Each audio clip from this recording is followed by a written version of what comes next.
projetadas para os traders. Camisetas, canecas, além de muito conteúdo de qualidade para melhorar o teu operacional.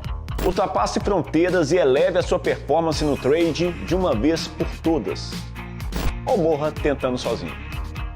Te esperamos na Trader TV.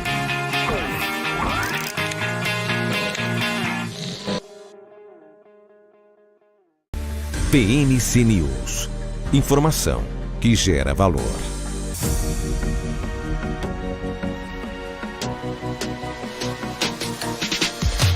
PMC News. Informação que gera valor.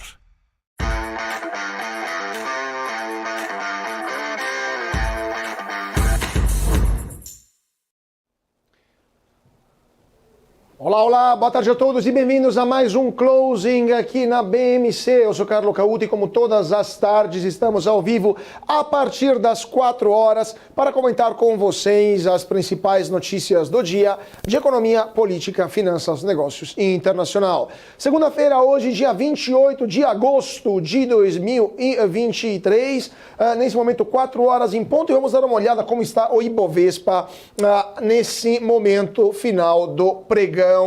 Alta de 0,63%, como vocês estão vendo aqui no nosso Profit da Nelogica, 116.567 pontos para o principal índice da Bolsa de Valores de São Paulo. Volume financeiro negociado muito baixinho, 8,32 bilhões de dólares. Marfrig, aliás, Minerva, maior alta do dia, 3,15%, Dexco 2,79% de alta, Natura 2,62% de alta.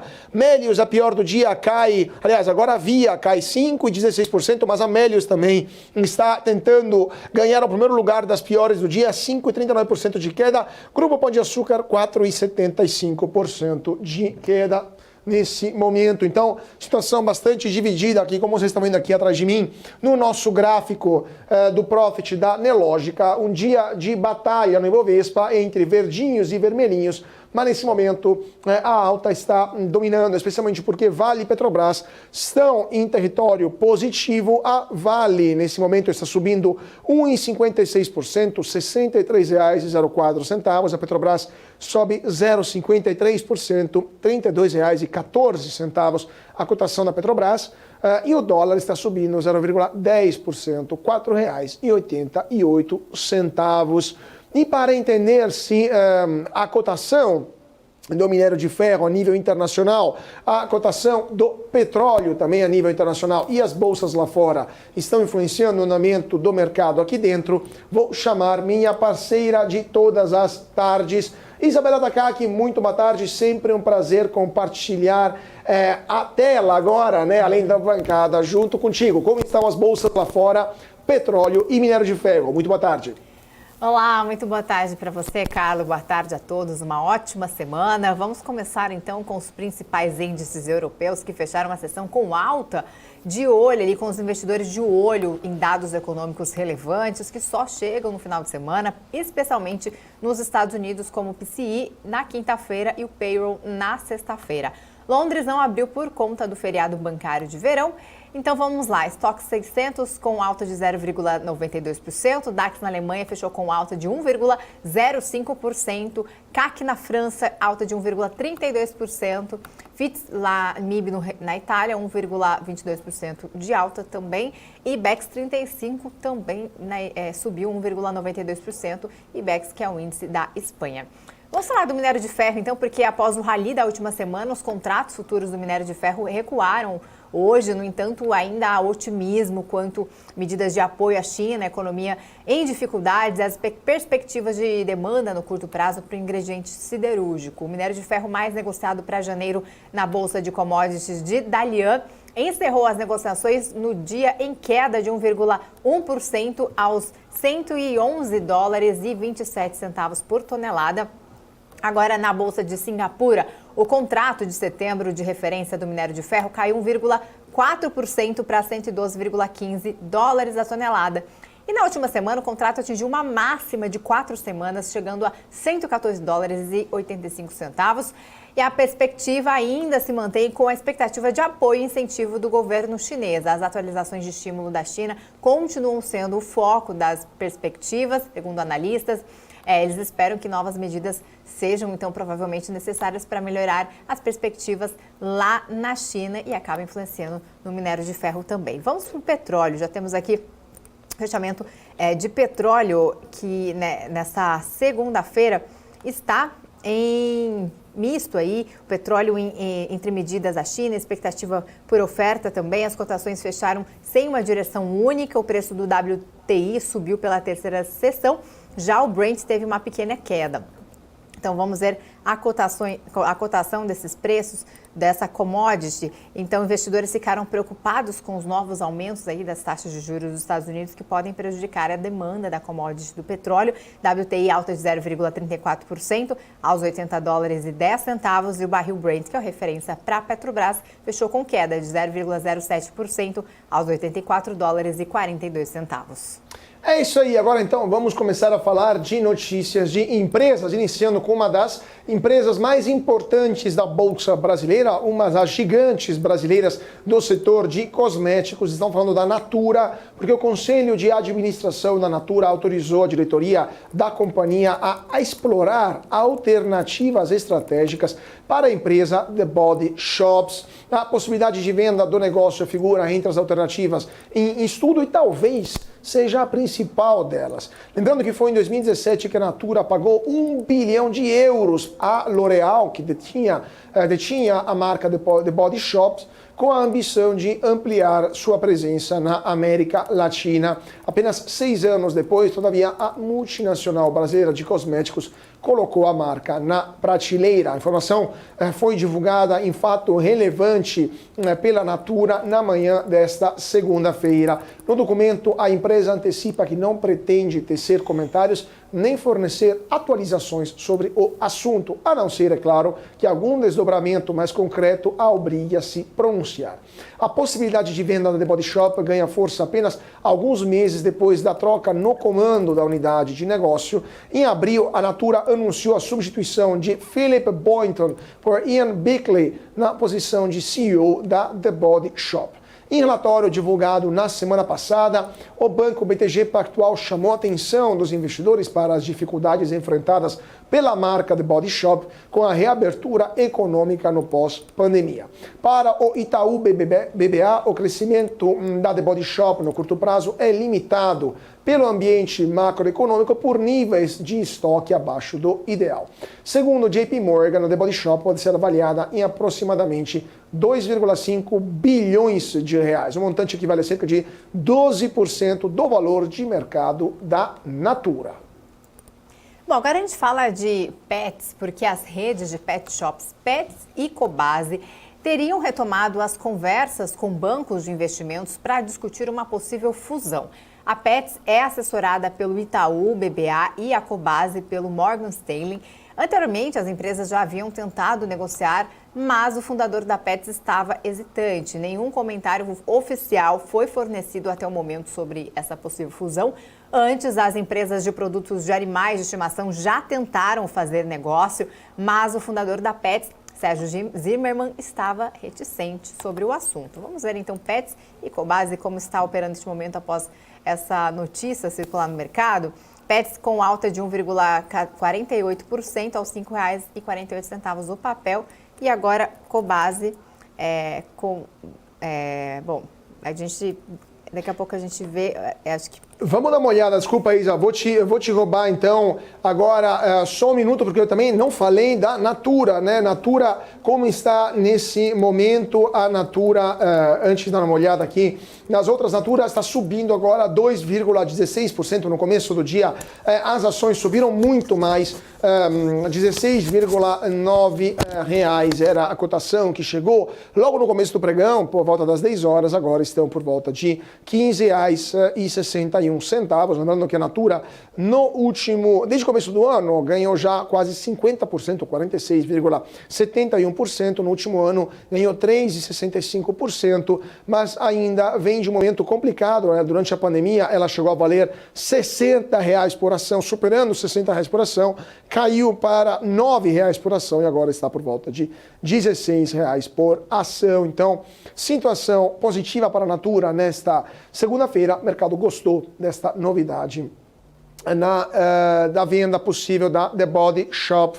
E agora vamos falar um pouco de política, porque o presidente do Senado, Rodrigo Pacheco, participou hoje de almoço com empresários do grupo LIDE para discutir a reforma tributária. Vamos ouvir o que disse Pacheco sobre essa importante mudança no quadro macroeconômico brasileiro e como isso poderia afetar a economia do país nos próximos anos. Vamos ouvir então o presidente do Senado no evento do grupo LIDE. Todos nós compreendemos a importância dessa reforma para o Brasil, no sentido da simplificação, da desburocratização, da previsibilidade, da segurança jurídica. É muito importante que o debate para a construção disso se dê com a sociedade e também com os entes federados. É por isso que nós vamos organizar diversos eventos no Senado agora para poder debater a reforma tributária na sua profundidade. Eu acredito muito na sensibilidade política e no senso de responsabilidade do Senado Federal de poder entregar à sociedade brasileira uma reforma tributária que seja equilibrada, que seja justa do ponto de vista de arrecadação, que não imponha um aumento de carga tributária para a sociedade. Então nós estamos muito confiantes e um belo trabalho feito pelo relator, o senador Eduardo Braga, líder do MDB no Senado Federal, que é um senador muito talentoso, muito experiente. Eu acredito muito no êxito dessa reforma ainda esse ano. É isso aí, então essas eram as declarações do presidente do Senado, Rodrigo Pacheco, sobre a reforma tributária. Lembrando que está ocorrendo um evento do Grupo LIDE aqui em São Paulo e com certeza voltaremos a cobrir esse tipo de encontros tão relevantes para a economia brasileira. Isabela. 123 milhas, porque os funcionários da empresa relataram demissão em massa na empresa na manhã de hoje. Pelo menos 3 setores da empresa tiveram cortes ali, recompra, promo e emissão também. Perdão. De acordo com as pessoas ali a par dessa situação, né, Carlo? Pois é, né? No período da manhã, dezenas de empregados demitidos da empresa deixaram a sede da 123 Milhas, que fica na região centro-sul de Belo Horizonte. A empresa foi procurada, mas não informou o número de demitidos, só soltou uma nota em que informou que, abre aspas, iniciou hoje um plano de reestruturação interna com redução no tamanho da equipe para se adequar ao novo contexto da empresa no mercado. Essa difícil decisão faz parte das medidas para mitigar os efeitos da forte diminuição das vendas. A empresa está trabalhando para progressivamente estabilizar sua condição financeira. Fecha aspas. Lembrando que a 123 Milhas não é a única empresa desse segmento que está enfrentando problemas. Tivemos alguns meses atrás uma situação muito parecida com a Urbi, antiga hotel urbano, e agora, na noite do sábado, último sábado, dia 26, a Hot Milhas, empresa controlada pelo grupo 123 Milhas, suspendeu o serviço de compra e venda de milhas no seu site. A empresa informou em nota que atrasou o pagamento a clientes previstos para sexta-feira por, abre aspas, conta de uma forte queda das vendas de sua controladora, fecha aspas. A 123 Milhas já havia suspendido o atendimento a clientes na sede da empresa em Belo Horizonte na semana passada e suspendeu nesse mês os pacotes de emissão de passagens na modalidade promo no período de setembro a dezembro, alegando fatores econômicos e de mercado adversos. Agora, vamos falar também do Banco do Brasil, porque o Banco do Brasil desembolsou 115 bilhões de reais ao agronegócio no acumulado do ano até o dia 25 de agosto. A alta foi de 12% sobre o mesmo período do ano passado, quando foram liberados 102,5 bilhões de reais. Na atual safra 2023-2024 já foram desembolsados cerca de 40 bilhões de reais, o que representa 6% de crescimento sobre o mesmo período de julho e agosto da safra passada. Entre julho e agosto foram mais de 122 mil operações realizadas pelo Banco do Brasil. O destaque fica para os financiamentos contratados com agricultores familiares, o programa é o Pronaf, né? E médios produtores, que o programa é o Pronamp, que representam 70% total das operações. Em mais de 4 mil municípios em todas as regiões do país foram realizadas essas operações e a robustez dos números reforça, segundo o banco, o compromisso do Banco do Brasil, né, com o campo no maior plano safra da história, com um total de 240 bilhões de reais em crédito, um aumento de 26% no volume de recursos na comparação com o plano safra anterior. O diretor de agronegócios do Banco do Brasil, Jaime Pinto Júnior, destacou a agilidade e a capilaridade da instituição com diferenciais que se somam à tradição da atuação junto à agricultura familiar e ao agronegócio brasileiro. Isabela. Bom, a gente fala agora da Eletrobras, que aprovou a emissão de 7 bilhões de reais de debêntures em 2 séries ali para a distribuição pública com garantia firme de colocação. As debêntures serão distribuídas em 2 séries com prazos de vencimento de 8 anos e 5 anos e terão correção por IPCA mais 6,5% ao ano e CDI mais 2,15% ao ano. Os recursos serão usados para reembolso de gastos e gestão ordinária.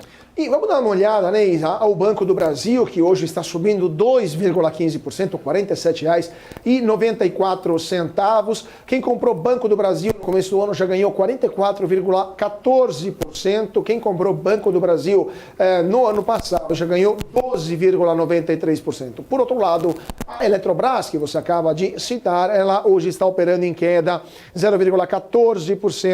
A queda de quem comprou a Eletrobras no começo do ano de 10,32%.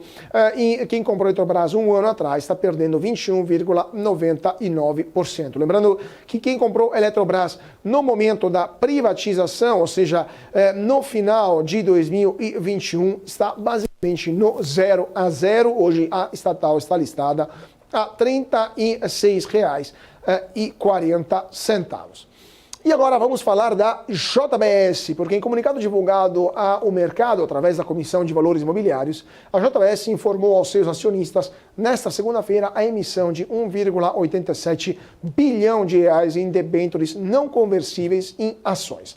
Dessa forma, de acordo com a própria empresa, os recursos serão destinados à aquisição de animais, além de quaisquer outros produtos in natura e de todos os demais insumos necessários para a realização do beneficiamento ou industrialização do gado bovino, consistente no abate, na preparação de subprodutos do abate e na fabricação de produtos de carne. Dessa forma, segundo a JBS, a emissão será feita em 5 séries para a colocação privada de inicialmente 1,87 bilhão de reais, o que equivalem a 1,87 milhão de debêntures, né? Cada uma vai ter um valor nominal unitário de R$1.000. E agora vamos dar uma olhada como está a JBS aqui no nosso Profit da Nelogica. A ação da JBS sobe 0,86%, R$ 18,96. Desde o começo do ano, o papel perdeu 12,87%. Quem comprou JBS um ano atrás está marcando uma perda de quase 40%, 37,91% a queda da JBS. Isa. Com Embraer, que está considerando estabelecer linhas de montagem na Índia para seus jatos E-2 e transportadores militares C-390 Millennium, visando expandir sua presença em um mercado de aviação em crescimento. A fabricante de aviões está em negociações iniciais com parceiros da Índia e também da China para essa iniciativa, e a Índia oferece oportunidades para aeronaves médias que atendam rotas mal servidas. A Embraer também está otimista com interesses chineses em seus produtos após a certificação dos modelos 195E2 e 190E2. Embraer, neste momento, sobe 2,38% aos R$ 18,93 o papel. É isso aí, Isa. Vamos dar uma olhada agora como está o mercado nesse momento. São 4 horas e 17 minutos. A bolsa continua em forte alta, ganha mais força, está prestes de voltar ao patamar de 117 mil pontos, 116.960 pontos nesse momento, alta de 0,97% para o principal índice da Bolsa de Valores de São Paulo, o Ibovespa. Minerva continua a maior alta do dia, 3,44% de alta. Itaú sobe 3%. 3,5%, e Dexco agora supera o Itaú, 3,05%. O Grupo Pão de Açúcar, pior do dia, 5,25% de queda, a Via 5,16% e a Melios 4,56%. Mas outras empresas do setor de varejo, como Açaí, por exemplo, como a Arezzo também, a própria Melios, né, ou a CVC também estão sofrendo nesta segunda-feira. O dólar, vamos dar uma olhada como está a cotação da moeda americana, que continua subindo nesta segunda-feira. Dólar agora alta de 0,08%, R$ 4,88. Vale 1,58% de alta, R$ 63,05. E Petrobras sobe R$ 32,17. Sobe 0,63 aos R$ 32,17. Magalu também sobe 0,34% e Fix está caindo 0,31%, 3.187 pontos para o IFIX. E, gente, voltamos já 2 minutinhos e também teremos novidades vindo do evento da Warren aqui em São Paulo, Warren Investment Day. Então, não saia daí, 2 minutinhos de intervalo e voltamos já.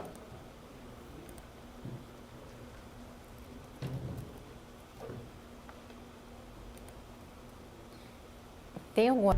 PNC News. Informação que gera valor. O que impacta a economia e o mercado global. Aqui no BMC News você acompanha em tempo real a abertura do mercado e todas as movimentações do mundo dos investimentos. Notícias acompanhadas de opiniões de grandes especialistas para ajudar você na melhor tomada de decisão na hora de investir. Eu, Paula Moraes, estarei com você de segunda a sexta, às 9h30 da manhã, no BMC News. PNC News. Informação que gera valor. A minha vida foi e é marcada por grandes histórias, sonhos, objetivos, conquistas. Me chamam de narrador de emoções. Mas, na verdade, eu narro escolhas que mudaram vidas, inclusive a minha. Por isso, eu escolhi a EQI Investimentos, o parceiro que me orienta na hora de investir e que me dá autonomia para conquistar meus objetivos. EQI Investimentos. Invista em suas escolhas. As empresas que fazem parte do seu dia a dia estão em uma das maiores bolsas do mundo, a Nasdaq. E a boa notícia é que você pode investir nessas empresas diretamente pela Avenue, sua corretora nos Estados Unidos. Com os dados das ações dos Estados Unidos fornecidos pela Nasdaq em tempo real, o cliente Avenue pode acessar diretamente as maiores bolsas do mercado americano. Entre neste mercado de tecnologia e inovação. Acesse avenue.com.br/Nasdaq e seja bem-vindo ao mercado global. Você que sempre teve vontade de entender o mundo dos investimentos, mas nunca soube como, eu tenho um recadinho para você.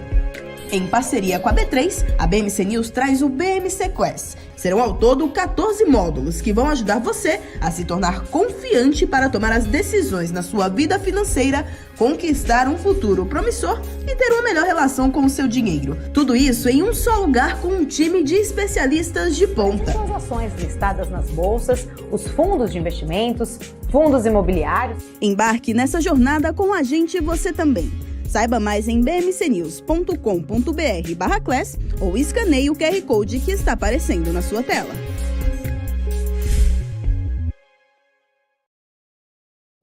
PNC News. Informação que gera valor.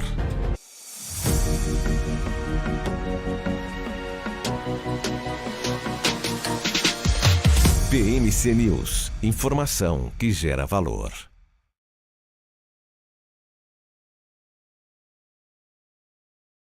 Muito boa tarde para você que está se sintonizando agora. Nesse momento são 4 horas e 22 minutos e Bovespa prestes a superar os 117 mil pontos, alta de 0,95%, 116.940 pontos. Volume financeiro continua muito baixo, 9,43 bilhões de reais.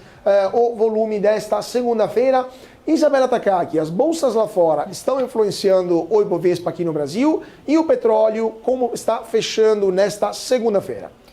Sim, as bolsas lá fora também estão no patamar positivo, Dow Jones com alta de 0,43%, o S&P 500 0,38% subindo também, Nasdaq, bolsas tecnologias 0,53% de alta. E a gente já tem um fechamento do petróleo aqui, que encerraram em direções mistas. Os preços internacionais encerram de maneira mista, os investidores preocupados ainda com os novos aumentos das taxas de juros dos Estados Unidos, que podem prejudicar a demanda do petróleo.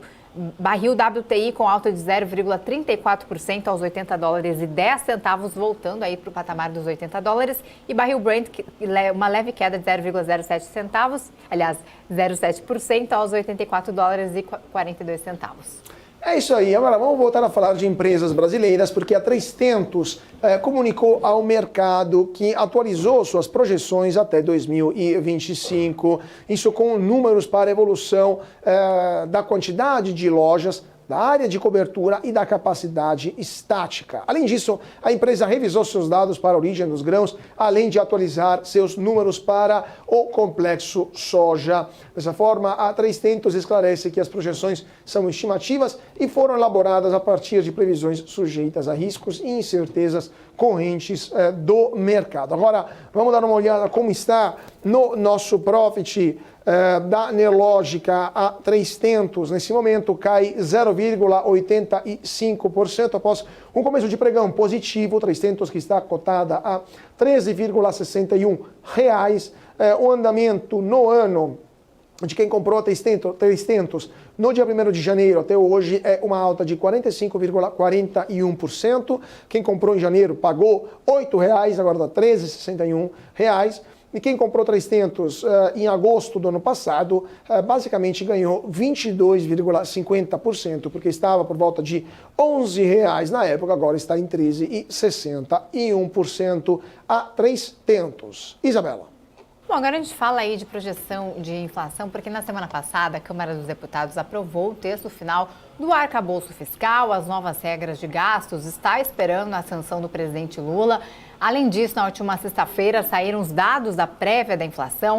O Índice Nacional de Preços ao Consumidor Amplo, IPCA 15, subiu 0,28% em agosto, após desacelerar 0,07% no mês passado. E o resultado ficou acima ali da mediana das projeções do mercado, que estimavam uma alta de 0,17%. Com isso, economistas ouvidos pelo Banco Central mantiveram suas projeções para a inflação. Hoje, todas as segundas-feiras, eles divulgam o Boletim Focus, após uma elevação na semana passada e depois de 13 semanas de queda ou manutenção. Segundo dados do relatório Focus, as projeções para o Índice de Preços ao Consumidor Amplo, que é o IPCA, permaneceram em 4,90%, e é válido lembrar ainda que as metas de inflação para 2023 e 2024 e 2025 são de 3,25%, 3% e 3% nessa ordem, conforme estabelecido pelo Conselho Monetário Nacional. Perfeito. E agora vamos falar de notícias internacionais, porque o grupo China Evergrande, ou seja, uma das maiores incorporadoras da China, foi negociado pela última vez na Bolsa de Hong Kong no dia 18 de março de 2022 a uma cotação de 1,65 dólares de Hong Kong por ação, antes de ser suspenso no dia 21 de março.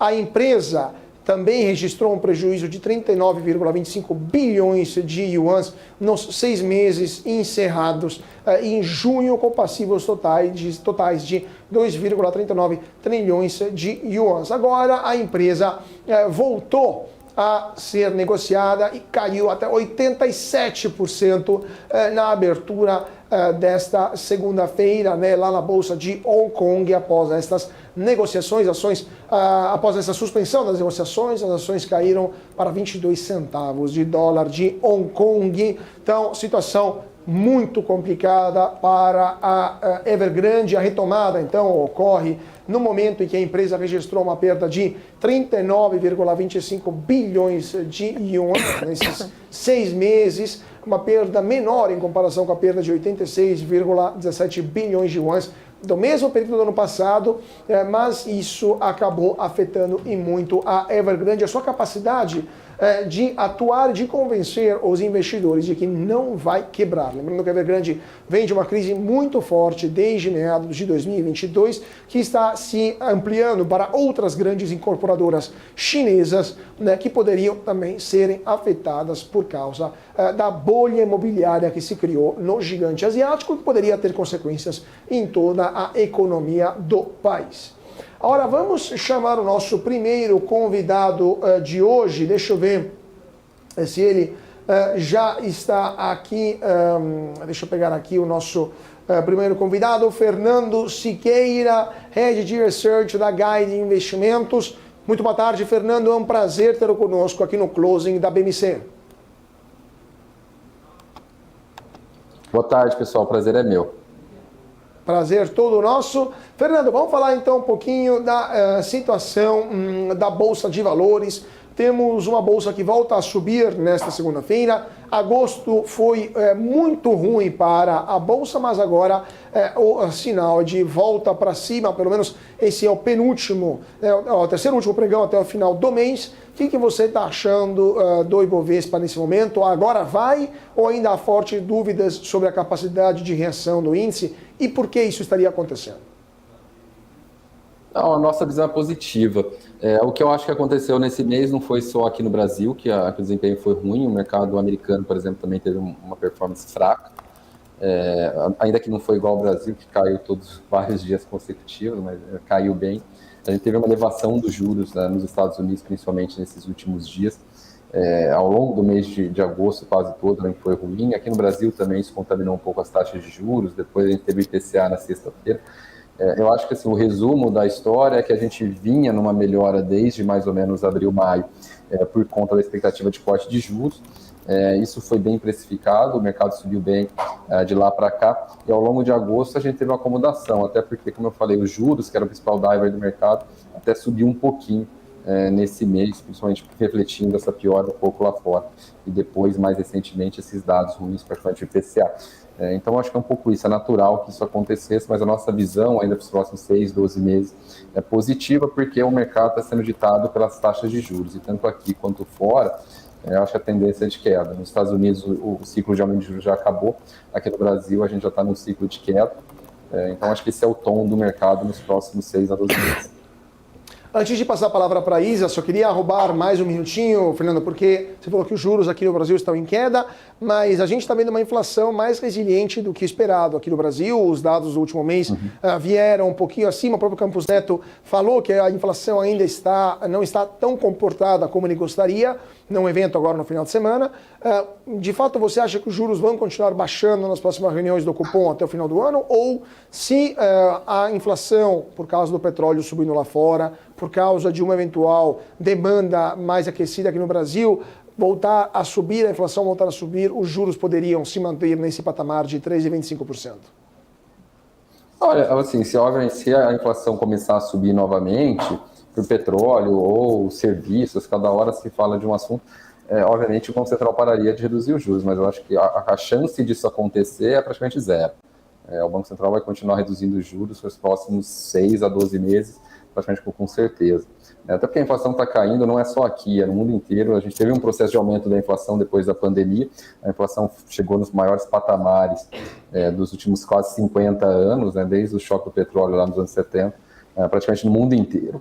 E de lá para cá, principalmente aqui no Brasil, já desde do começo do ano, a inflação está caindo bastante. Nos Estados Unidos, a inflação também está caindo, na Europa, enfim, no mundo inteiro a inflação está caindo. Então, olhando para frente, eu acho que a gente está no começo de um processo de desinflação.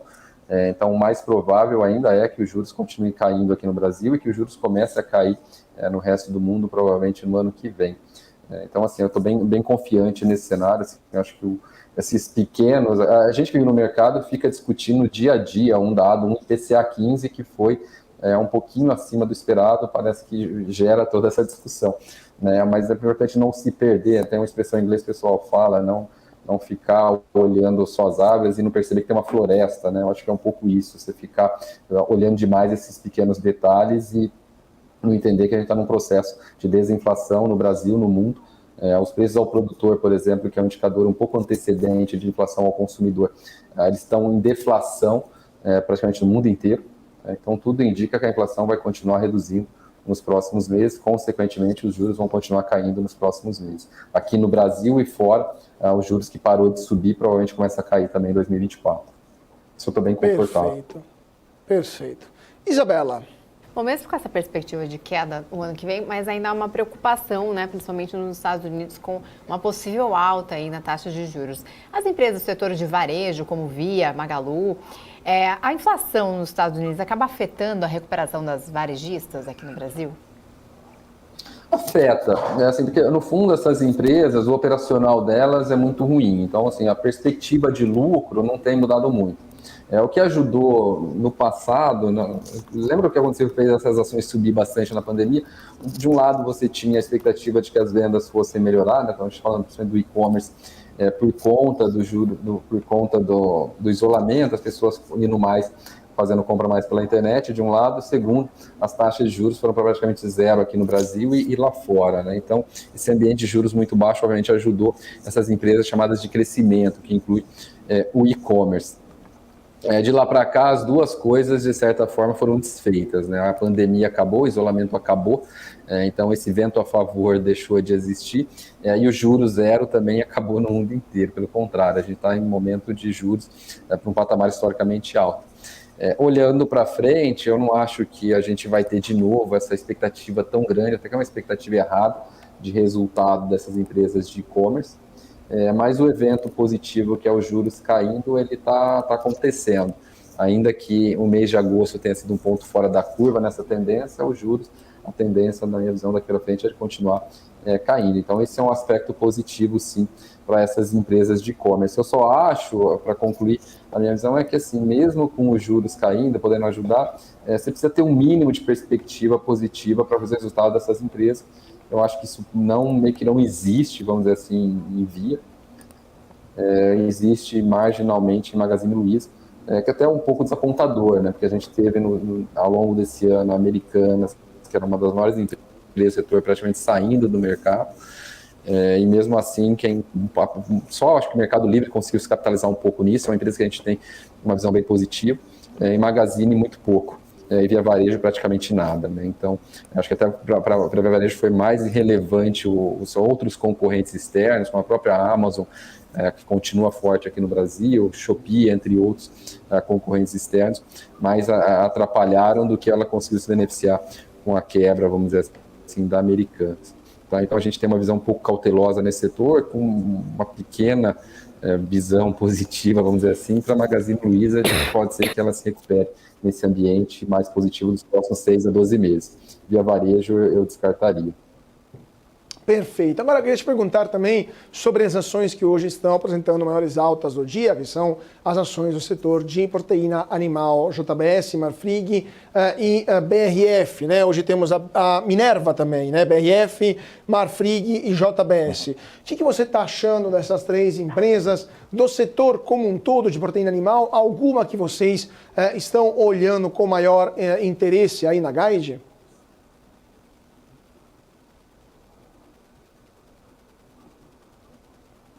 A gente tem JBS nos portfólios, eu gosto, assim, vale chamar a atenção. Recentemente, só para dar um passo atrás, nessa parte de commodities, de uma forma geral, empresa exportadora, a gente tem uma visão um pouco cautelosa.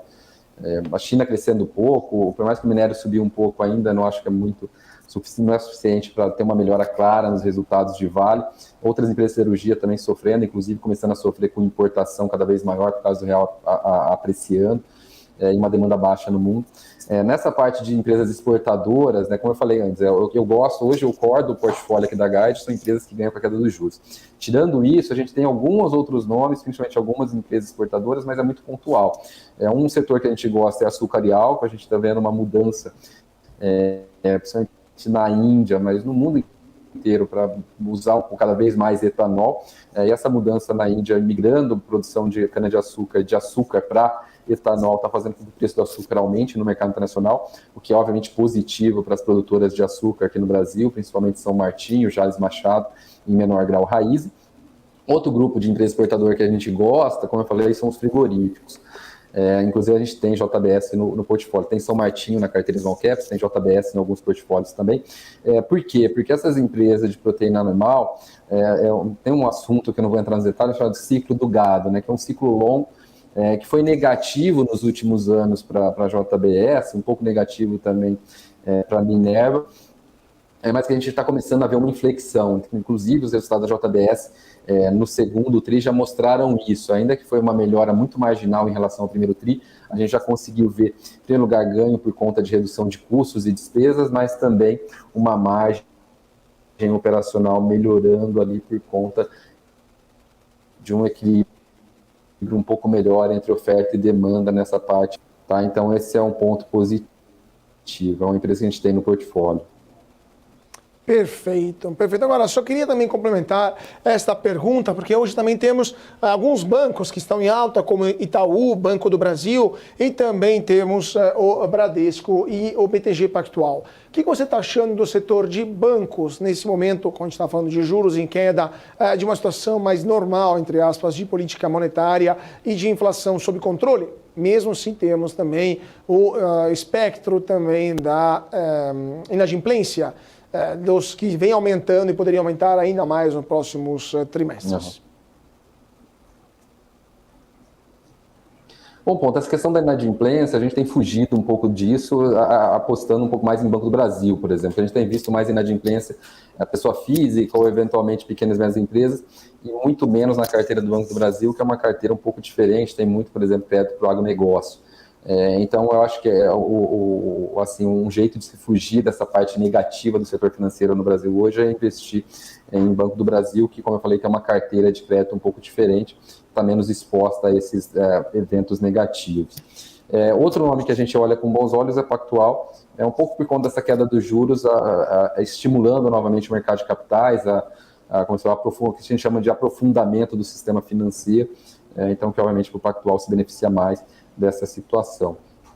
Tá, mas nesses nomes, a nossa preferência hoje, como eu falei, é Banco do Brasil, até porque o Banco do Brasil tem dado resultados extraordinários em todas as frentes, né, tanto de crescimento de receita de serviço, operação de crédito, uma carteira que os outros bancos. Em segundo lugar, a gente... Perfeito, perfeito. Então vamos agradecer muitíssimo o nosso primeiro convidado de hoje, o Fernando Siqueira, Head de Research da Guide Investimentos. Fernando, muito obrigado, foi um prazer tê-lo conosco aqui no Closing da BMC.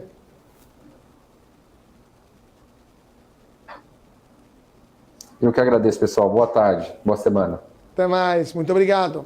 Vamos voltar então aqui, nesse momento são 4 horas e 40 minutos e vamos dar uma olhada como está a Bolsa nesse momento. Continua subindo e se aproxima dos 117 mil pontos, 116.965, alta de 0,97%. Se subir 1%, supera os 117 mil pontos, 10 bilhões e 150 milhões de reais.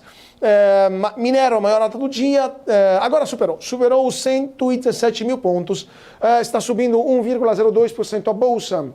Nesse momento, o Ibovespa, então, alta forte hoje, 117.019 pontos. Minerva, maior alta do dia, 3,92%. A Via, pior do dia, menos 7,10%. Isabela.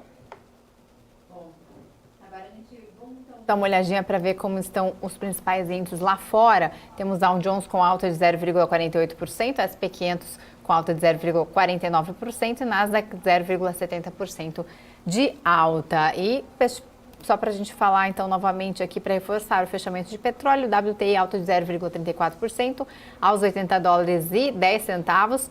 E o barril Brent com 0,07% de queda aos $84,42. A gente estava falando antes sobre a questão da Evergrande aí, a gente tem mais notícias lá da China, né, notícias internacionais, porque autoridades chinesas solicitaram que alguns fundos mútuos evitem vender ações em uma base líquida. O pedido vem um dia após os reguladores financeiros anunciarem medidas para revitalizar os mercados de capitais e aumentar a confiança dos investidores.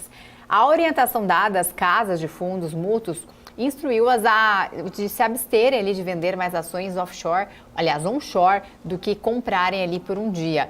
O índice CSI 300 da China mostrou falta de convicção, reduzindo seus ganhos após as medidas que incluíram redução de impostos, de selo e restrições às vendas de ações pelas principais partes interessadas. E vamos dar uma olhada agora também sempre no que está acontecendo na Bolsa, né? De fato, a Bolsa chinesa está tentando atrair investidores para o mercado acionário com redução dos custos tributários nas transações. Com isso, então, se espera uma entrada de novos investidores no mercado financeiro asiático, mas também a gente tem que dar uma olhada na Bolsa dos Estados Unidos e também no setor de tecnologia dos Estados Unidos, porque a OpenAI, ou seja, a empresa que produziu o ChatGPT, lançou uma versão corporativa do ChatGPT com recursos adicionais e proteções de privacidade. O lançamento indica os esforços mais significativos da startup até agora para atrair um amplo mix de clientes empresariais e aumentar a receita de seu produto mais conhecido. Isso, como a mesma coisa acontece com as versões para os consumidores do chatbot, que é baseado em inteligência artificial da empresa. Os usuários, assim, poderão digitar em um prompt e receber uma resposta por escrito do ChatGPT Enterprise, e com essa nova ferramenta, que inclui o uso ilimitado do modelo de inteligência artificial generativa mais poderoso da OpenAI, o GPT-4, bem como uma criptografia de dados, uma garantia de que a startup não usará dados de clientes para desenvolver a sua tecnologia. Será então possível realizar frases maiores na tecnologia, né? E esse lançamento é um avanço nos planos da OpenAI de ganhar dinheiro com seu chatbot, que é extremamente popular, né? Onipresente, mas também é muito caro para operar, porque modelos robustos de inteligência artificial exigem muito poder computacional. Vamos ver então o que vai acontecer. A OpenAI não divulgou detalhes sobre esse novo ChatGPT, mas disse que a empresa pode trabalhar com todos para descobrir o melhor plano para eles. Vamos ver então o que vai acontecer com o ChatGPT, que se tornou o melhor amigo de muitas empresas, especialmente de produtoras de conteúdo, inclusive de muitas empresas de jornalismo, mas também de muitas empresas que produzem produtos, né, produzem bens da economia real, que utilizam o próprio ChatGPT para melhorar o seu desempenho. Agora vamos falar da Petrobras, porque executivos da companhia, incluindo o presidente Jean Paul Prats, estão na China para conversar com parceiras da empresa e empresas ligadas à transição energética. A visita inclui encontros com empresas parceiras, bancos financiadores das atividades do Brasil e também empresas focadas em energia renovável, como a eólica offshore. Prats participou de painéis sobre transição energética no Fórum Econômico Mundial, destacando que a indústria de petróleo e gás está em transição e não é vilã na busca ali por sustentabilidade. E agora vamos dar uma olhada, porque são 4 horas e 45 minutos. Não sei se já temos o nosso segundo convidado de hoje.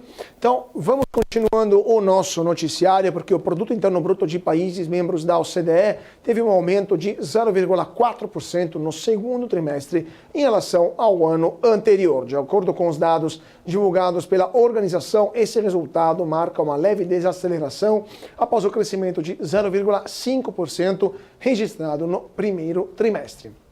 A OCDE, lembrando que a OCDE é o grupo de países que são chamados países ricos, né? Ou seja, países da Europa, Estados Unidos, Canadá, Japão, Coreia do Sul, mas aqui na América Latina também temos o México, a Colômbia e o Chile. Os países da OCDE, então, segundo a organização, teriam tido um padrão de crescimento moderado observado desde o primeiro trimestre de 2022. O PIB dos países que fazem parte do G7, na comparação, subiu 0,5% no segundo trimestre, e também após um aumento de 0,4% no primeiro trimestre. Em relação à pandemia, o PIB da OCDE superou o nível pré-pandêmico em 5,1% no segundo trimestre deste ano. A medida provisória elaborada pelo governo para mudar regras de tributação dos rendimentos de fundos exclusivos de investimento deve ser publicada ainda hoje. A medida foi preparada pela equipe econômica para compensar a correção da tabela do imposto de renda da pessoa física, que vai ser sancionada, então, pelo presidente Luiz Inácio Lula da Silva. Inclusive, acabou de sair aqui que o presidente Lula, então, vai assinar hoje, realmente, confirmando o projeto de lei para tributar offshores e trusts. E a previsão também é arrecadar dos 24 bilhões de reais entre 2023 e 2026 com tributação de fundos exclusivos. A PL propõe alíquotas progressivas de 0 a 22,5%. Então, esse projeto aí, né, havia uma expectativa que até essa semana, né, fosse enviado o projeto de lei. E a medida ali, segundo o Ministério da Fazenda, na última semana vai autorizar uma redução de 15% para 10% no pagamento do IR para esses casos de antecipação, que deve gerar uma arrecadação de 3 bilhões de reais neste ano, segundo cálculos da pasta. E atualmente a regra geral de aplicações financeiras em fundos no Brasil prevê uma cobrança de imposto de renda de 15% a 22,5% sobre os rendimentos. A depender do prazo do investimento, há ainda aí uma antecipação de pagamento do imposto por meio chamado come-cotas, um mecanismo ali recolhido semestral automático. A regra dos come-cotas, porém, não se aplica aos fundos exclusivos de investimento, mecanismos com gestão personalizada usados por investidores de alta renda e que tem cobrança de IR apenas no momento do resgate. O plano do governo visa aplicar a cobrança periódica também nesses fundos.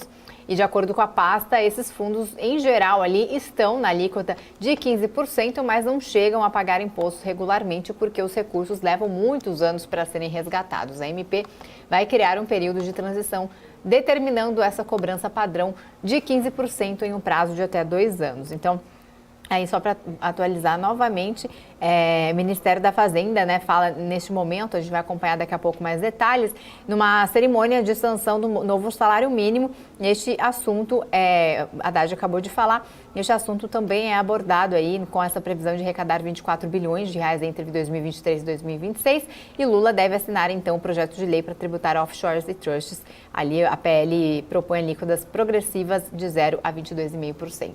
Agora vamos rapidamente ver o que o ministro da Fazenda está falando. O Fernando Haddad está falando em um evento sobre a sanção do salário mínimo. Ele disse que houve peculiaridade do salário mínimo durante a pandemia. Salientou que a inflação dos alimentos subiu tanto que os trabalhadores pararam de comer, e com a política de valorização do salário mínimo seria sido retomado o caminho do desenvolvimento. Segundo ele, será feita a mesma coisa com o aumento da isenção do imposto de renda, e isso vai acabar corrigindo distorções do sistema tributário, isso através da reforma tributária. Segundo Haddad, se quer aproximar o sistema tributário, né, ao que existe de boas práticas globais, e Haddad também salientou aquilo que vocês já estavam falando agora há pouco. Foi enviado ao Congresso o projeto de taxação de fundos fechados e de offshores. Segundo Haddad, buscar justiças sociais nas melhores práticas internacionais é a intenção do governo. Ele disse que para ter um país sustentável do ponto de vista fiscal, social e ambiental é necessário, então, levar adiante esse tipo de medidas. Então, o presidente Lula sancionou aquilo que você estava antecipando, Isa, o projeto que estabelece o aumento do salário mínimo e a alteração na faixa de isenção do imposto de renda, e ele vai, então, o governo vai enviar ao Congresso esse projeto de taxação de fundos exclusivos, mas também vai provavelmente enviar ao Congresso esse projeto de taxação de fundos offshore, um jabuti, né, que tinha sido colocado no projeto de valorização do salário mínimo como forma de compensação econômica. Os senadores o retiraram do projeto, né, e vamos ver como o governo vai fazer para a aprovação desta pauta, desta questão. Lembrando que o debate sobre a reforma tributária no Senado terá 16 estados representados, 14 governadores e 2 vice-governadores. São Paulo não está entre eles, mas Santa Catarina sim, assim como Amazonas. Importante Amazonas, a questão da Zona Franca de Manaus. Rápido intervalo, voltamos já já. PMC News. Informação que gera valor. Entender o modelo de negócios, os resultados e as estratégias das principais companhias do Brasil é essencial para tomar as melhores decisões na hora de investir. E é isso que nós trazemos no BMC Business. Entrevistamos os CEOs e diretores das principais companhias de capital aberto do país. Eu sou o Gabriel Monteiro e encontro você no BMC Business todas as terças e quintas, às 22 horas, aqui na BMC News. BMC News. Informação que gera valor.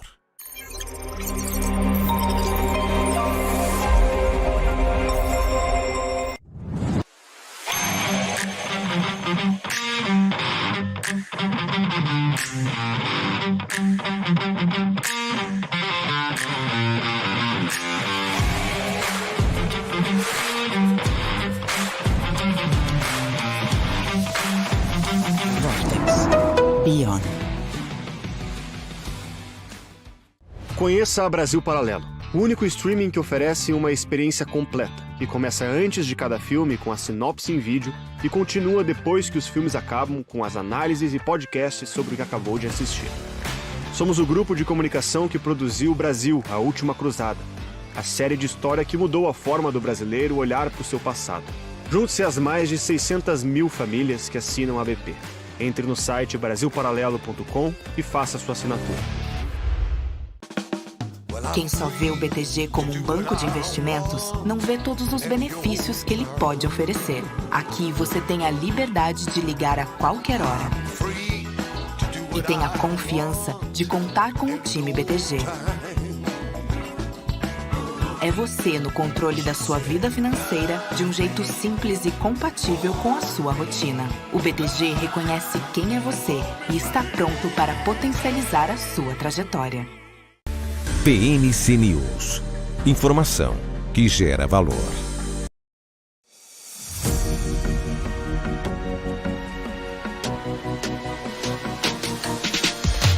BMC News. Informação que gera valor.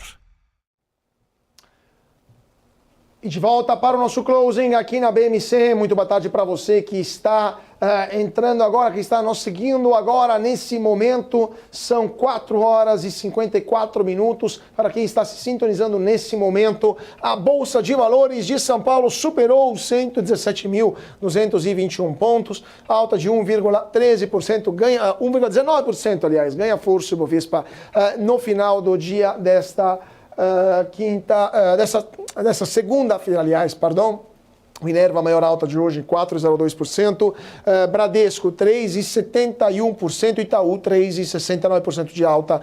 Grupo Pão de Açúcar cai 6,10%. Via Varejo, 5,81%. Alpargatas, 2,94%. E vamos chamar agora o nosso repórter Gabriel Monteiro, que está no Warren Institutional Day, com o economista José Roberto Mendonça de Barros. Muito boa tarde, Gabriel. O que podemos destacar desse evento? O que o seu convidado pode falar desse evento?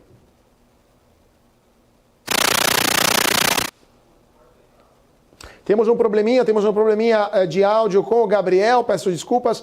Já voltamos com o nosso Gabriel, temos um problema aqui no nosso áudio interno. Daqui a pouquinho voltaremos com o Gabriel Monteiro, que está, lembrando-nos, no Warren Institutional Day, com o economista José Roberto Mendonça de Barros. Vamos ver se agora podemos voltar com ele. A gente tem um probleminha de áudio.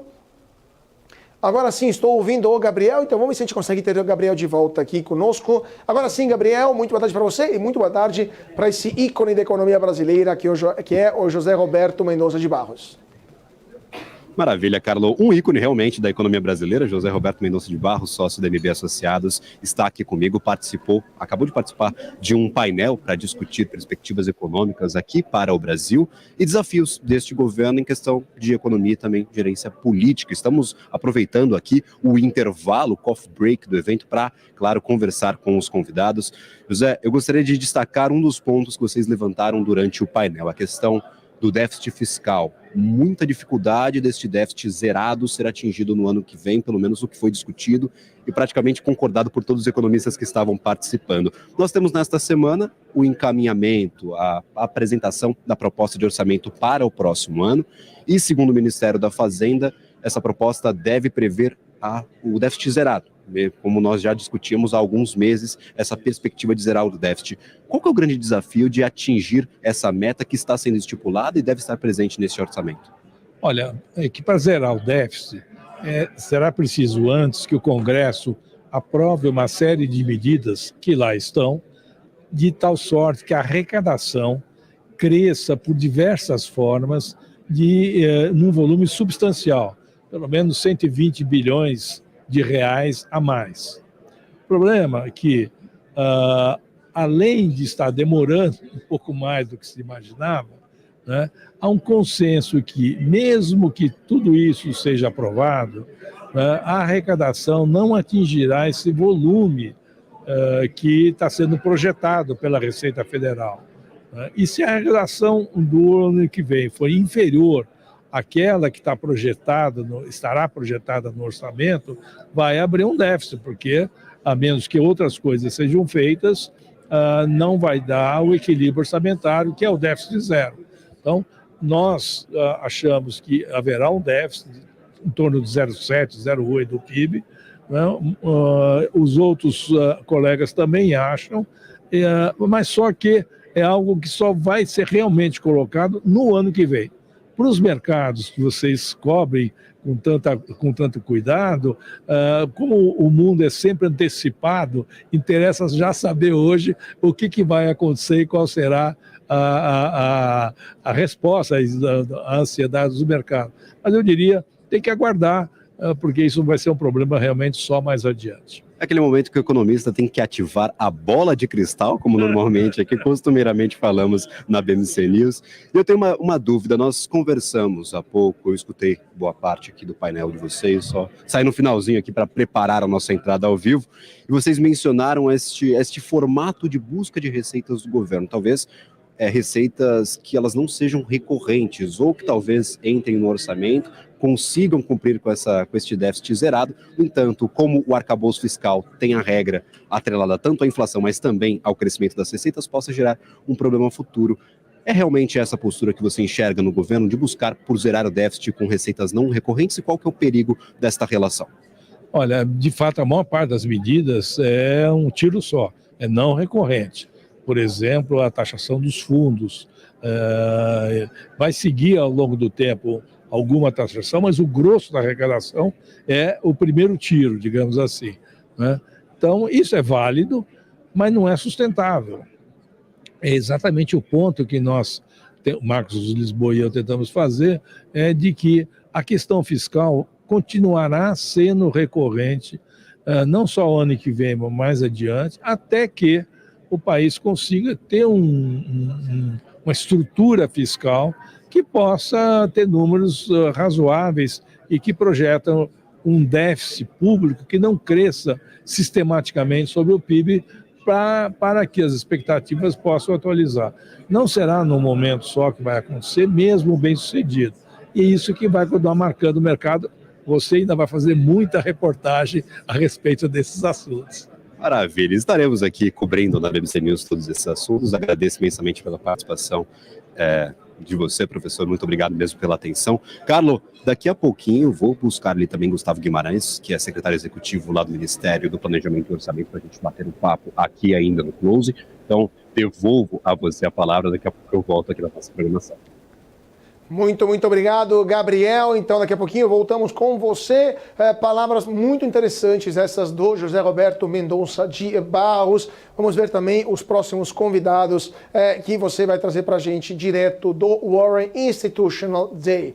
E agora vamos chamar o nosso segundo convidado de hoje, o Gabriel Boentin. Deixa eu ver se ele já está conosco. Gabriel Boentin, analista CNPI da Varos. Muito boa tarde, Gabriel. É um prazer tê-lo conosco aqui no Closing da BMC.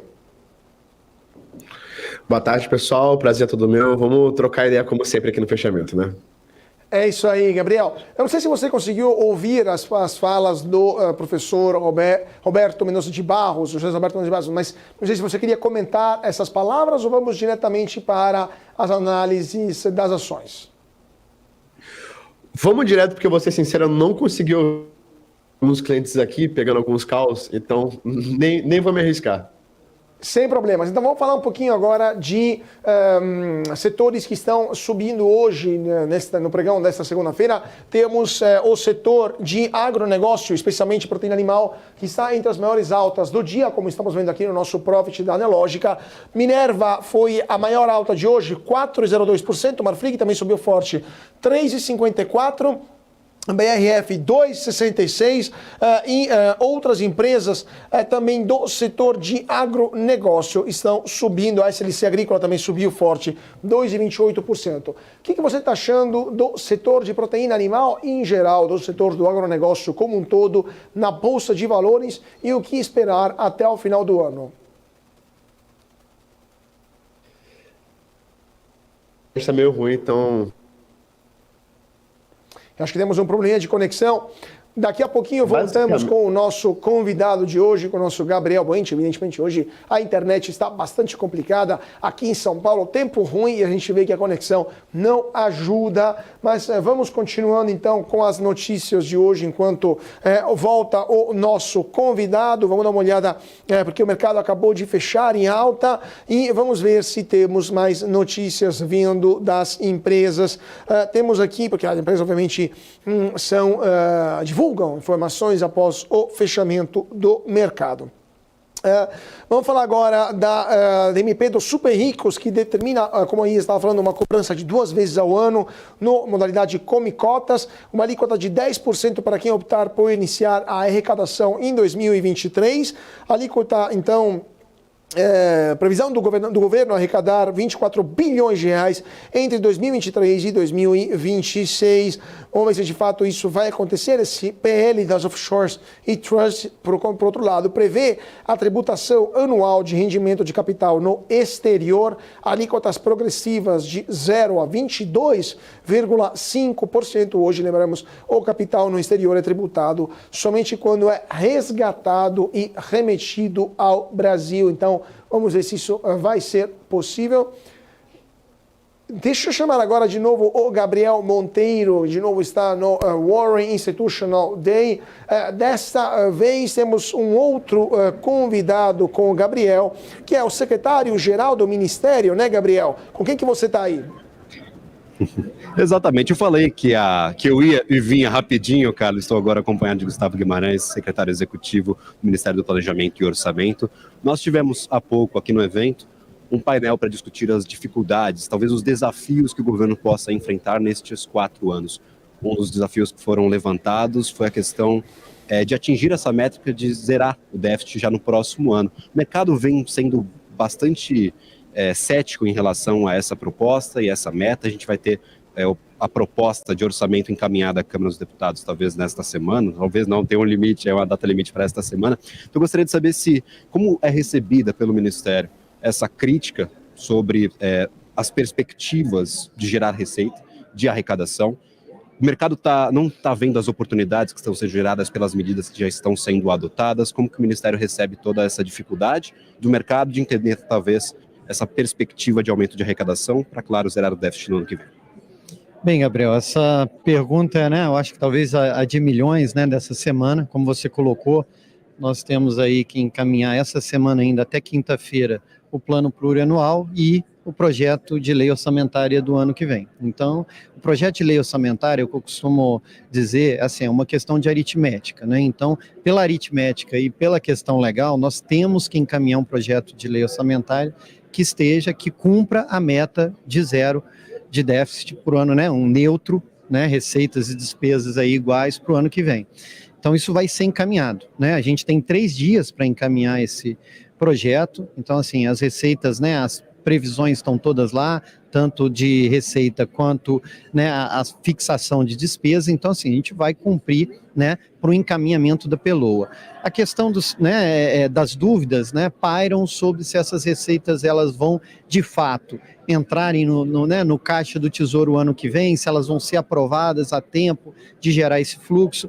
Acho que isso vai ser, obviamente o governo encaminha essas medidas, mas não é simplesmente encaminhar. A gente vai ter ao longo desse ano para trabalhar pela aprovação dessas medidas no Congresso Nacional, levar essa discussão para a sociedade e, obviamente, se alguma dessas medidas, por exemplo, não forem aprovadas, a gente tem né, ao longo do ano para encaminhar outras medidas que substituam essas medidas, né? Então é um trabalho dinâmico, ele não termina agora essa semana, e a gente vai fazer, né, de tudo, todo o esforço para que essa arrecadação de fato ela entre no governo federal. Lembrando sempre, eu costumo dizer, que a gente também tem o lado das despesas, né? Então, as receitas estão sendo encaminhadas agora com esse desafio, mas qualquer frustração de receita, a gente pode também tentar, pelo lado das despesas, alguma economia de recursos, com maior eficiência das políticas públicas para poder atingir a meta de 0 para o ano que vem. Algumas sugestões que vieram, talvez, do Legislativo para tentar ajudar neste equilíbrio, mas sugestões que não têm o impacto tão imediato, como é o caso da reforma administrativa, foram levantadas nessas últimas semanas. Arthur Lira, inclusive, provocou o Executivo, falando, não, seria muito bem-vindo a participação do Executivo, influenciando e ajudando com a aprovação dessa reforma administrativa, que faz parte dessa agenda de reformas que vivemos nos últimos anos. É prioridade do Executivo Nacional a reforma administrativa? Como vocês veem o impacto direto nas despesas, nas receitas geradas, e quanto isso seria ou não favorável a essa zerada do déficit nos próximos anos? Você colocou bem, Gabriel. Primeiro, né, todas as reformas, né, toda revisão, reavaliação de políticas públicas é importante, né? A política de gastos do governo, e aí a gente sabe que a reforma administrativa tem também esse, vamos dizer assim, esse objetivo, né, de dar eficiência, eficácia para o gasto público, pensando nos servidores públicos. Como você colocou, ela tem uma questão de curto prazo, que seria uma melhora das expectativas, né? O governo fazendo algum controle de gastos, mas o impacto dela mesmo é mais de médio e longo prazo. Então, aliado, obviamente, é uma agenda que está sendo pensada, mas aí a gente tem uma reforma que estava tramitando no Congresso Nacional. Você tem agora um Ministério de Gestão, né, e Inovação, que tem trabalhado em várias medidas. A gente eles estão lançando agora vários concursos, já pensando numa forma de dar maior eficiência, não só aos concursos públicos, mas essa nova gestão de servidores no governo federal. Então, assim, é uma agenda que vai ser trabalhada, obviamente discutida com o Executivo, né, é importante esse diálogo permanente, mas a gente tem um rol aí de outras, né, a gente tem muito espaço aí para melhorar a eficiência de várias políticas públicas, e esse é um trabalho fundamental lá de nós, do planejamento, é uma agenda que a gente vai tocar aí já nas próximas semanas. Perfeito, como eu disse, nós aproveitamos o intervalo aqui do evento para conversar com os convidados. O Gustavo participa agora de um painel para falar justamente sobre alguns destes assuntos. Então, nós continuamos, claro, na cobertura do Our Institutional Day dessa primeira edição. Carlo. Muito obrigado, Gabriel. Muito obrigado ao secretário executivo do Ministério do Planejamento e Orçamento. E agora voltamos, então, com o nosso convidado, nosso segundo convidado de hoje, Gabriel Boente, analista CNPI da Varos. De volta, Gabriel, deixa eu ver se ele está conosco agora sim. Gabriel, voltando ao nosso papo inicial. Maiores altas de hoje, empresas de proteína animal, empresas do setor agro. O que você está achando desses dois segmentos nessa segunda metade do ano? Então, vamos lá. Vamos separar os setores, que são questões bem diferentes. O setor de proteína, ele está num bom momento, né? O momento no sentido técnico da palavra, que são principalmente o preço da arroba de um boi no Brasil. Se a gente pegar o preço, eu estou até aqui com o gráfico aberto na CPEA, que é o boi gordo B3, a gente está na maior queda aí em 2 anos. A gente está em níveis muito baixos do preço da arroba do boi. Até no Twitter, né, os produtores rurais da pecuária, o pessoal reclamando, falando que agora que vem a hora que o pessoal vai querer ganhar em cima de pecuarista, mas é porque é um mercado cíclico. Então a gente estava num ciclo de alta bem favorável aos pecuaristas e agora virou o ciclo de baixa, tudo por conta aí da anatomia, do ciclo reprodutivo dos bovinos. Então, como a gente está no momento de menor custo na arroba, menor preço da arroba, para os frigoríficos isso é vantajoso no Brasil. Por quê? Porque o seu custo fica menor. Para você ter ideia, na Minerva, que é a maior alta do dia, de 75% a 85% do CMV dela é preço da arroba do boi. Então, quando você tem uma queda tão acentuada assim, o custo da Minerva ele cai e fica bem mais favorável para ela fazer negócios. Ao mesmo tempo, a gente tem nas operações da Minerva no Brasil e também no Uruguai, a restrição na Argentina de exportações de carne bovina, que surgiu essa notícia. Apesar da Minerva ter operações lá, ela já estava reduzindo um pouco, justamente pelo medo do problema da economia argentina, que a gente sabe como é que sempre dá problema. Então, as operações do Brasil estão sendo mais demandadas, e a China, apesar de dados que toda hora a gente não sabe se é verdade, se está desaquecendo, se está melhorando, apesar disso, a China ainda consome muita carne bovina do Brasil, tanto a China quanto o Sudeste Asiático. Tanto é que o Ministério da Agricultura está na questão aí de cadastrar novos frigoríficos lá, né, para aquela área lá do Sudeste Asiático e para a Índia. Então, uma arroba do boi menor e um mercado consumidor grande, que não é o Sudeste Asiático, é muito vantajoso, e por isso que a gente está vendo a alta da Minerva, justamente por conta desse movimento de preços. No âmbito do agronegócio, várias questões puxam. Está vindo muita notícia dos efeitos do El Niño lá na Índia, né, que eles estão afetando muito. Isso está favorecendo principalmente o setor da cana, o canavieiro, tá? Porque o que acontece? A Índia é o segundo maior exportador global de açúcar. E surgiu a notícia na semana passada, no início da semana passada, que a Índia vai proibir, e vai suspender, na verdade, boa parte das exportações de açúcar. Como a Índia é o segundo maior exportador global, e ela e o Brasil são bem descolados do resto do mundo, ela suspendendo vai reduzir a oferta, a demanda sendo a mesma, isso vai elevar o preço. E aí as produtoras de açúcar da Bolsa, principalmente São Martinho e Jalles Machado, estão aí com um foguete aí nas ações. A própria Jalles, que a gente tem aqui na carteira, nos últimos 5 dias, pegando aqui até o dólar atualizado, subiu 21% as ações da Jalles, justamente por conta dessa notícia. O pessoal até brinca, né, que parece que agora que o mercado lembrou que essas empresas também produzem açúcar, né, porque a gente só estava olhando o preço do etanol, que realmente está em queda. Mas esses são os grandes motivos aí da alta do agronegócio na Bolsa, tá? Tanto o setor de proteínas quanto o setor de cana, açúcar e etanol. Perfeito. Isabela. Eu queria que você fizesse uma análise, né, da Bolsa. A gente viu ali muitos dias consecutivos de queda, agora uma alta.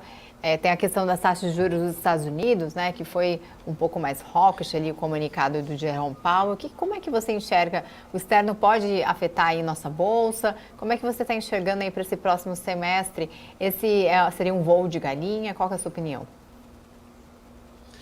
Então, invariavelmente, o externo, principalmente a economia americana, acaba afetando sim a Bolsa por conta da correlação da nossa taxa de juros com as taxas lá no exterior. E os Estados Unidos, eles estão experimentando um café da manhã que o brasileiro come aí desde os anos 80, que é controlar a inflação, né? Então, isso para a gente que é normal e conseguiu voltar a um ciclo de corte de juros lá, eles ainda estão cambaleando, porque é algo bem inédito para eles. Então, isso acaba afetando. Mas a Bolsa teve até o recorde, né, de 13 dias de queda consecutiva, mas eu brinco que renda variável também tem 13 letras. Então, assim, geralmente o segundo semestre, ele apresenta uma sazonalidade positiva. Então, com o ciclo, com a Selic dando esse ciclo de quedas, começando, e a gente num ciclo de sazonalidade positiva, a gente pode começar a ver resultados operacionais melhores nas empresas da Bolsa. Porque a gente tem festas de fim de ano, a gente tem agora uma volta ao crédito, uma volta ao impulso, né? Ainda mais que a gente tem o governo PT, ele adora injetar dinheiro na economia, né? Adora usar o BNDES de novo, já voltou a usar o BNDES aí com o caso da Tupi, para colocar dinheiro e mais interferência na política.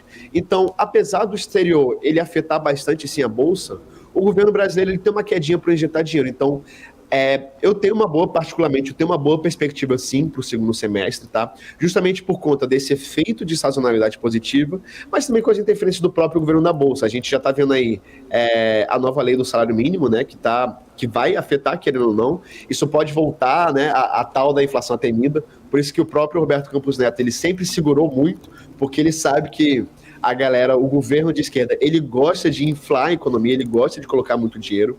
Então, com a gente nesse ciclo dando uma segurada, pode ser que sim, a gente consiga soltar e esteja bem interessante. Mas, novamente, o futuro a Deus pertence, são muitas variáveis no mundo, né, que podem afetar, mas a minha perspectiva particular, a minha visão, é que com uma sazonalidade positiva e com esse efeito na economia, e as empresas que se prepararam bem nos últimos anos, a gente pode navegar numa boa fase operacional para esse segundo semestre, sim. Perfeito. Agora, só queria comentar com você também sobre a questão das piores do dia A gente está falando, né, de Grupo Pão de Açúcar, de Via, de Melios, mas também CVC, setor de turismo como um todo. A gente está vendo também companhias aéreas sofrendo, petróleo subindo, margens apertando. Qual que é a sua visão sobre o setor de turismo nacional e internacional, CVC, Azul e Gol nesse momento?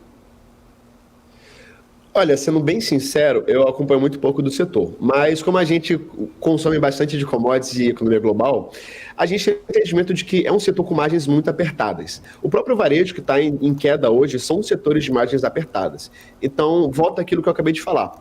Quando você está no setor de margens muito apertadas, você tem que brilhar no seu operacional. Isso em empresas de commodities, de petróleo, hard commodities, né, minério e tudo mais, mas também em setores como varejo e aviação civil. Então, quando você apresenta uma economia global que ela começa a dar uma cambaleada nesse momento, que, novamente, é um momento muito histórico, que é o Brasil descolado no mundo num ciclo de corte de juros, né? Não é o que a gente vê todo dia, dá até para fazer uma camisa com isso. Mas quando a gente vê esse momento do global sofrendo um pouco com inflação e tentar controlar, uns dados meio complicados da China, meio turvos, e o petróleo em alta, isso acaba afetando diretamente esse setor da aviação civil. Isso também prejudica muito por conta, de novo, que eu falei, a questão dos custos. Com o petróleo subindo, isso afeta invariavelmente o setor da aviação por conta que grande parte dos combustíveis aí, eu não vou ter o dado exato, mas eu sei que é grande parte dos custos operacionais das empresas de aviação, elas são atreladas ao petróleo, que é o querosene de aviação, que é para onde o principal combustível do setor. E também tendo isso, vem um outro lado da economia, né, que é o lado das pessoas quererem se locomover e as viagens de fim de ano. Novamente, como você tem esse grande problema da inflação e as pessoas lá no exterior tendo um pouco de receio e querendo ou não, o dólar querendo voltar daquela alta, né, você começa a ter também uma queda aí dessa atratividade, porque com a grande queda do dólar, né, as pessoas querem viajar para o exterior. Com a volta da alta, as pessoas começam a se segurar. Então isso afeta. E sem contar, né, que tem aí o caso que, queira ou não, acaba tendo o problema do risco de margem das empresas de milhagem, né? Isso acaba afetando o setor turístico como um todo, porque as pessoas, quando começam a ver no noticiário notícias negativas sobre o setor, que é o caso dos pacotes de viagem, todas as empresas acabam sendo influenciadas negativamente, né? É aquele uma mão vai puxando a outra, né? Tudo um fio da meada. Então, realmente, isso acaba dando um problema. Novamente, eu não acompanho muito, mas como é um setor que ele tem margens muito apertadas, eu costumo ter um pé atrás. Perfeito. Último ponto que eu queria te perguntar, Gabriel, é sobre empresas do setor sucroalcooleiro, né? A gente está falando agora no começo do nosso papo do setor agrícola. Vamos terminar os nossos últimos 2 minutinhos. Setor sucroalcooleiro, como está indo? Uma delas é a Jalles, né? O que você está achando desta empresa? E também outros do setor agro, tem o setor de biofertilizantes crescendo muito, a Vitia, né? O que você está achando desses dois cases, por exemplo? Então, é até engraçado, né, começando pelo setor de biofertilizantes, porque o produtor rural, ele estava um pouco receoso para os investimentos na próxima safra, que está começando agora. Por quê? Acontece que quando você tem um dinheiro muito caro, os produtores rurais, eles seguram os seus investimentos. E como o preço das commodities agrícolas estão em queda, aí sim que eles seguram. Então teve uma tempestade perfeita no início aí da safra para a Vitia, que foi os investidores querendo investir menos e também muitos fertilizantes em estoque. Porém, agora com um cenário econômico mais favorável e as grandes empresas já puxando o mercado, a Vitia ela começa a voltar a ser lembrada e começa a brilhar. Se vocês até darem uma olhada nas redes sociais da Vitia, vocês vendo os resultados, né, dos produtos agrícolas dela, é bem interessante, porque, de novo, eu até brinco, né, que é como se fosse um whey da planta. Você tem o próprio fertilizante da planta, né, o clássico NPK, mas quando você usa essa suplementação através dos biofertilizantes, principalmente biodefensivos, você obtém resultados melhores. Então, nesse momento, onde a economia começa a dar as caras de melhora, os produtores rurais começam a querer experimentar essas novas soluções, que é o grande case e a grande barreira da Vitia. É convencer o produtor rural que o produto dela é bom e vai ajudar para comprar junto com o NPK, que realmente não é mais barato e é mais tradicional. que são os defensivos químicos. Pelo lado das empresas de cana, e inclusive elas estão interligadas, querendo ou não, se usa muito hoje biodefensivos, até pequenos insetos para combater outros insetos nos canaviais. A Jalles está com um projeto bem interessante, que é começar a rodar a usina Santa Vitória, que foi a que eles compraram recentemente. Eles até mudaram o nome para Jalles Bioenergia, mas eu acho que eles vão acabar mudando, porque eles já anunciaram a construção de uma fábrica de açúcar lá. E olha só que interessante, eles anunciaram a fábrica de açúcar no momento que o açúcar começa a catapultar alto. A Jalles ainda tem um grande problema de que boa parte do mix ainda está atrelada ao etanol, tanto é que eles estão com muito etanol em estoque, mas qualquer sinal de melhora do etanol, agora com a gasolina subindo, e a volta da correção da paridade internacional da gasolina aqui no Brasil, isso acaba puxando o etanol. Puxando o etanol, isso melhora os resultados da Jalles, que pode entregar uma performance melhor, sem contar aí, como eu já comentei, né, o resultado do setor de cana, que está sendo bem puxado pela Índia. A ação aí, de novo, tanto o Jalles quanto o São Martinho estão perfumando bem, porque elas são açúcar e etanol raízes, né, a raiz já vai mais para o etanol, então essas duas que estão mais travadas em açúcar, fica bem interessante para navegar essa alta, justamente com o açúcar indo bem e o etanol querendo voltar a respirar. Então, são setores aí que eu gosto bastante e vale a pena a gente dar uma conferida de perto. Perfeito. Então vamos ver como que vão ser, como vai ser o desempenho desses setores e com certeza voltaremos a falar com o Gabriel Boente, analista CNPI da Varos. Gabriel, sempre um prazer tê-lo conosco aqui no Closing da BMC. Volte sempre. Obrigado, pessoal. Obrigado, Carlos e Luísa, que eu agradeço vocês a participação. Até a próxima. Muito obrigado, Gabriel.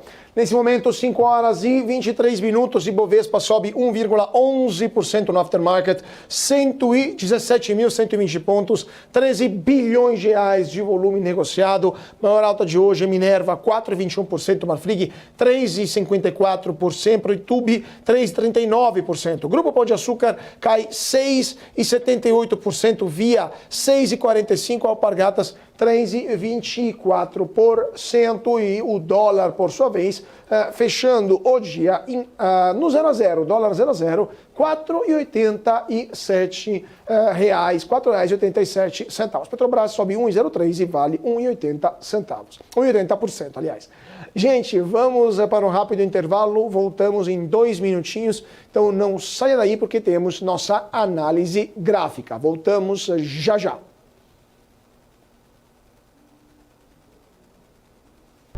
BMC News. Informação que gera valor. O que impacta a economia e o mercado global. Aqui no BMC News você acompanha em tempo real a abertura do mercado e todas as movimentações do mundo dos investimentos. Notícias acompanhadas de opiniões de grandes especialistas para ajudar você na melhor tomada de decisão na hora de investir. Eu, Paula Moraes, estarei com você de segunda a sexta, às 9h30 da manhã, no BMC News. BMC News. Informação que gera valor. Quem só vê o BTG como um banco de investimentos, não vê todos os benefícios que ele pode oferecer. Aqui você tem a liberdade de ligar a qualquer hora. E tem a confiança de contar com o time BTG. É você no controle da sua vida financeira de um jeito simples e compatível com a sua rotina. O BTG reconhece quem é você e está pronto para potencializar a sua trajetória.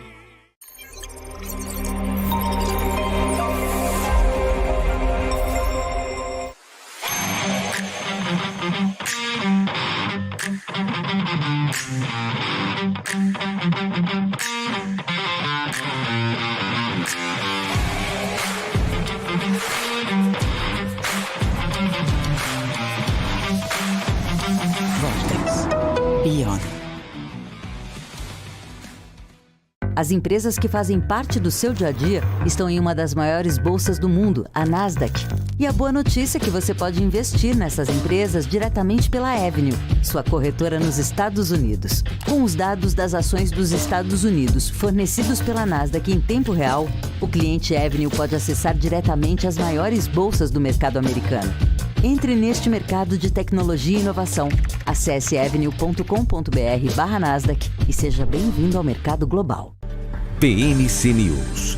Informação que gera valor.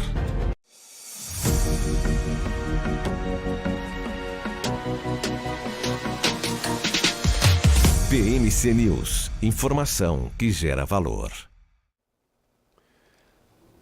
De volta para o nosso closing aqui na BMC. Muito boa tarde para você que está se sintonizando agora. Nesse momento são 5 horas e 26 minutos. Vamos ver se já temos o nosso analista técnico conosco. Deixa eu ver se ele já está... aí, Kaique Stein, deixa eu ver se ele já está aqui conosco, nosso Kaique. Aqui conosco, sim, Kaique Stein, muito boa tarde. Sempre um prazer tê-lo conosco aqui no closing da BMC. Boa tarde, Carlos. Prazer é todo meu.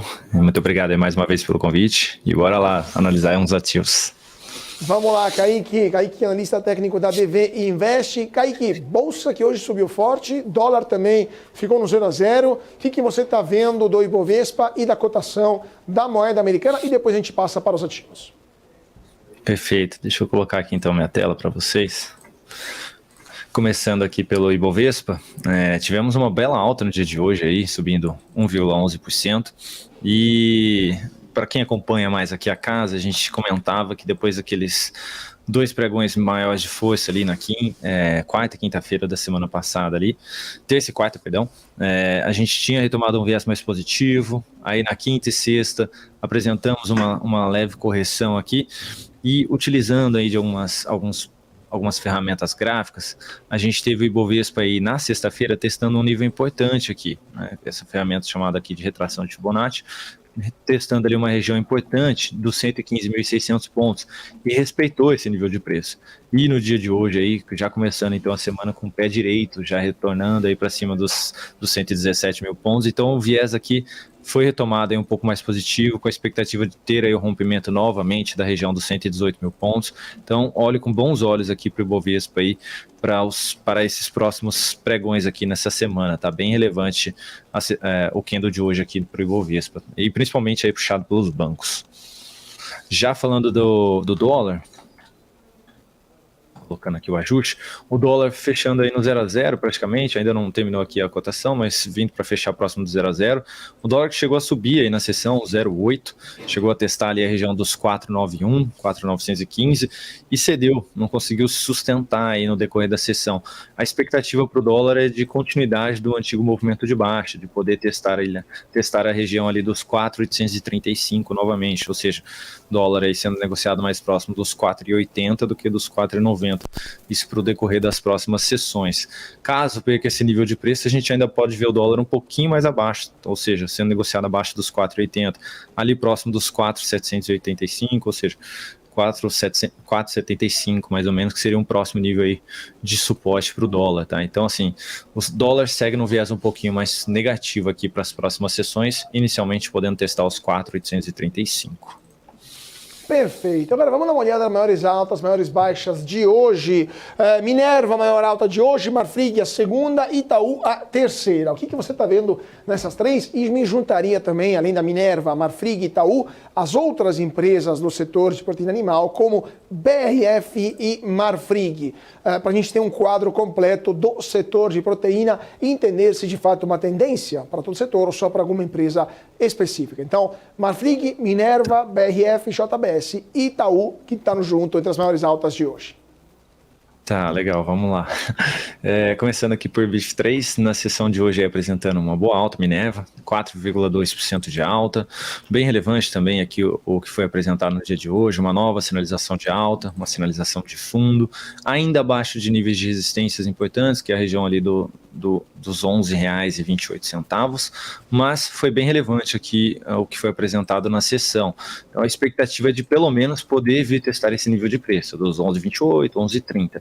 Conseguindo fechar acima dessa região, aí retoma um viés um pouco mais positivo, falando até de médio a longo prazo, ou seja, aí a gente poderia ter a Minerva aí sendo cotada mais próximo dos R$12 novamente, que seria o próximo nível aí de resistência mais relevante para o papel. Aí, indo em linha com o que você mencionou, né, se foi só em algum ativo específico ou não, Marfrig também teve um bom sinal um bom candle no dia de hoje, 3,54%, mas não ocorreu nenhum sinal de alta. Diferente de BIF3, que está gerando um sinal positivo lá em cima no gráfico, mais próximo da resistência, a gente tem Marfrig um pouco mais abaixo, apesar do bom pregão. Ou seja, já não demonstrando tanta força assim como Minerva, como BIF3. Então, já analisando entre BIF3 e Marfrig, já começaria a colocar BIF num primeiro lugar aí, de repente, para uma possível compra do que MRFG3, tá? JBSS3 teve um dia de alta, mas não tão relevante quanto as outras, subindo apenas 1%, mas também um pouco melhor do que Marfrig, porque Marfrig a gente teve aquele movimento mais acentuado de queda, perdendo níveis importantes de preço, então já apresentando aqui uma certa força aqui na ponta compradora. Então, ranqueando mais uma vez, seria BIF3, depois JBS, depois Marfrig. E aí JBS aqui precisaria ganhar pelo menos a região dos 19 aí para poder buscar aí novamente a região dos 20 a R$20,30 ali e poder ter algum movimento também falando de médio prazo aí, buscando a região dos 21 a R$23 aqui, falando de gráfico semanal. E agora a última era BR Foods, antes de Tube 4. Na sessão de hoje também apresentando aí uma boa alta de 2,66%, ainda no movimento de baixa aqui também, o sinal de alta que nós tivemos não foi tão relevante por estar abaixo da média, estar abaixo de resistências anteriores, então assim, é um dia positivo também para a BR Foods, mas não tanto quanto BIF3 e um pouquinho mais para JBS. Então, ranqueando mais uma vez, BIF3 seria aí a primeira, depois JBS, depois BR Foods e por fim Marfrig aí em quarto lugar para esses ativos do setor aí de proteínas, tá? E aí, se der sequência aqui no movimento de alta, BR Foods a gente tem um nível de resistência na região ali dos 10,54 e conseguindo ganhar essa região dos 10,54, a próxima região mais relevante seria a região lá dos 12,60, 12,50. Agora falando de Itaú e Tube 4, que você havia mencionado, na sessão de hoje subindo aí 3,39%, apresentando aqui uma bela reversão de um sinal negativo.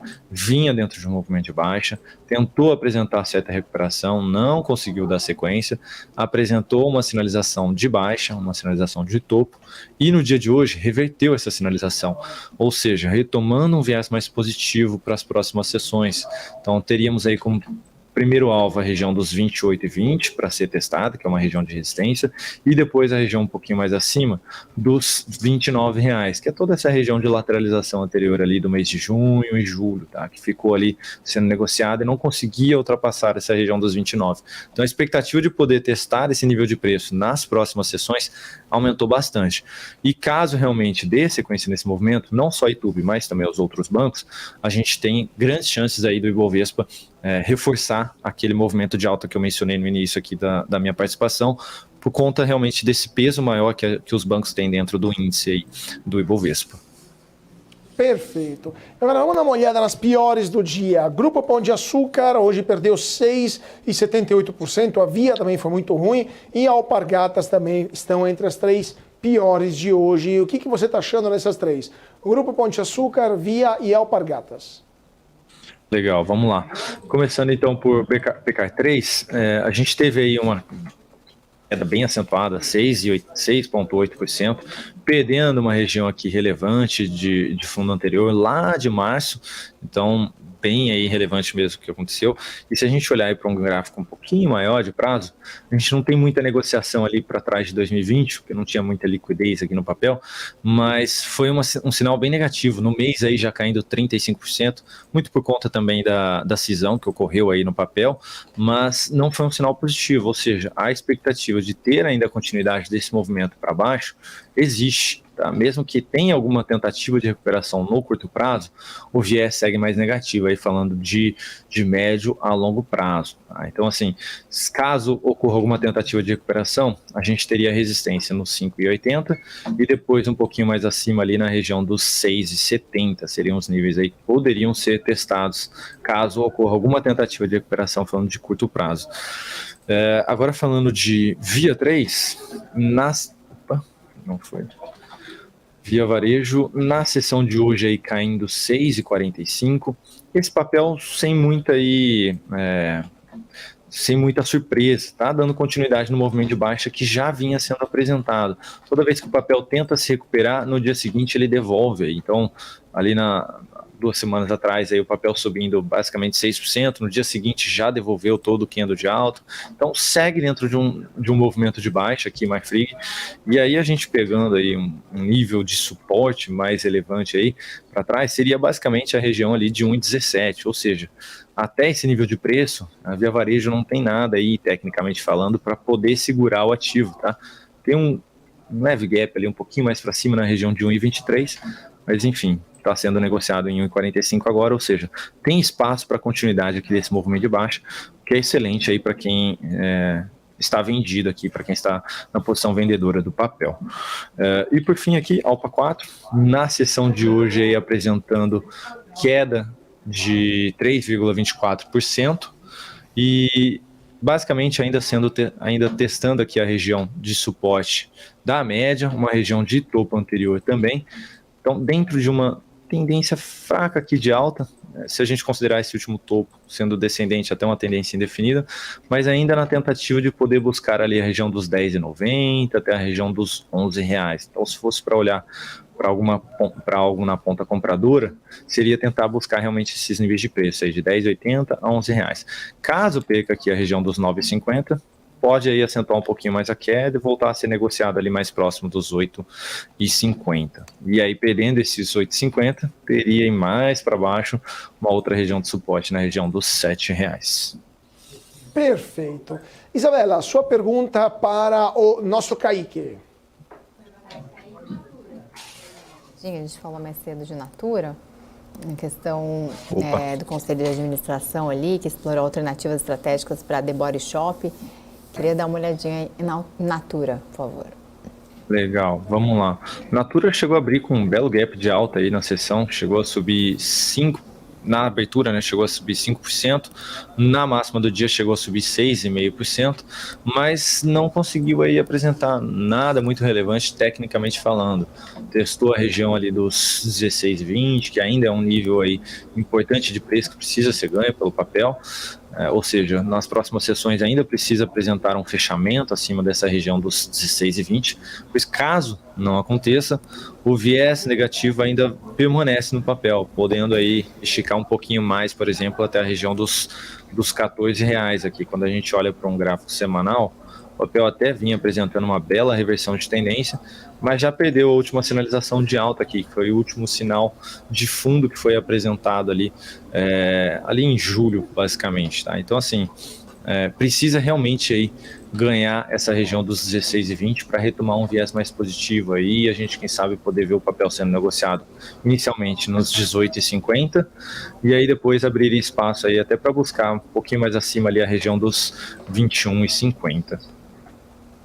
Perfeito. E vamos dar uma olhada agora nas maiores empresas do Ibovespa, Vale e Petrobras. O que você está achando nessas duas, que hoje tiveram um resultado positivo, mas a Vale está com essa sombra vindo da China, de uma potencial queda do minério de ferro, já derrubou as ações nos últimos meses. Estava dando uma respirada no final desse mês de agosto. O que você está achando de Vale e de Petrobras? Legal, vamos lá. A Vale aqui no dia de hoje, começando a semana aí com uma alta boa até de 1,4%. Na semana passada tinha finalizado aqui com um viés mais baixista, quando gerou essa sinalização de topo.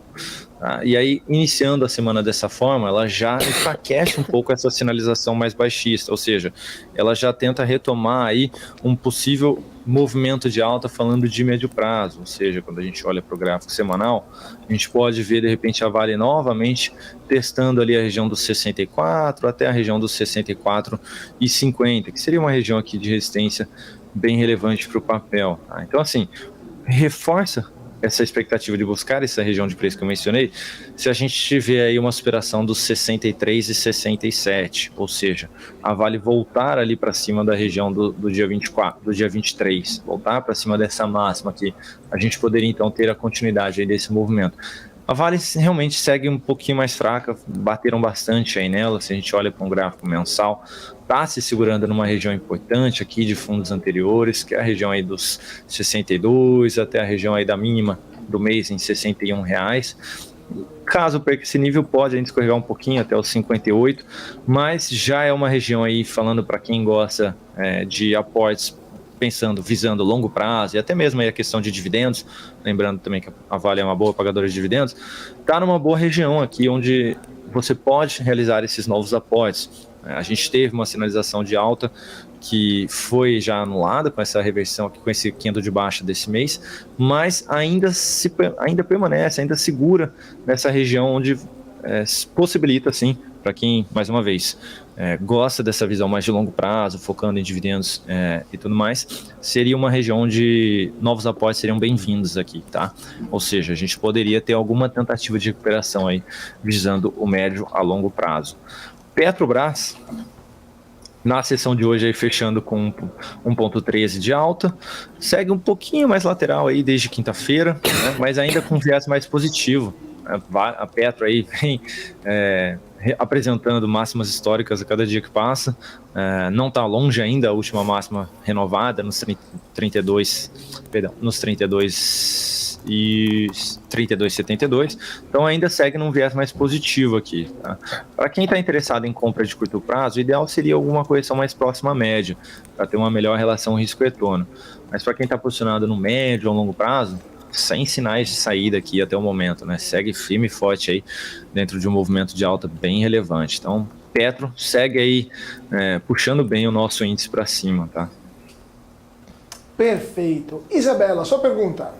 Poderia dar uma olhada em Klabin e Suzano, por favor? Claro. Vamos lá.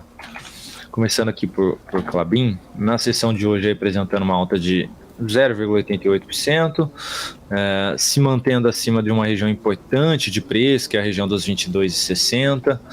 Caso dê continuidade aqui no movimento de alta que foi iniciado, a gente pode ter aí como teste a região dos 23,50, 23,60, que seria o próximo nível aí de preço mais relevante para tentar parar esse movimento de alta. Caso consiga ganhar essa região, a gente teria aí como mais provável depois a região lá nos R$24 até a região dos 24,60, ou seja, 24 a 24,60 seria o próximo nível aí de teste mais relevante aqui para Klabin, tá? Mas segue num viés mais altista, expectativa positiva para o papel.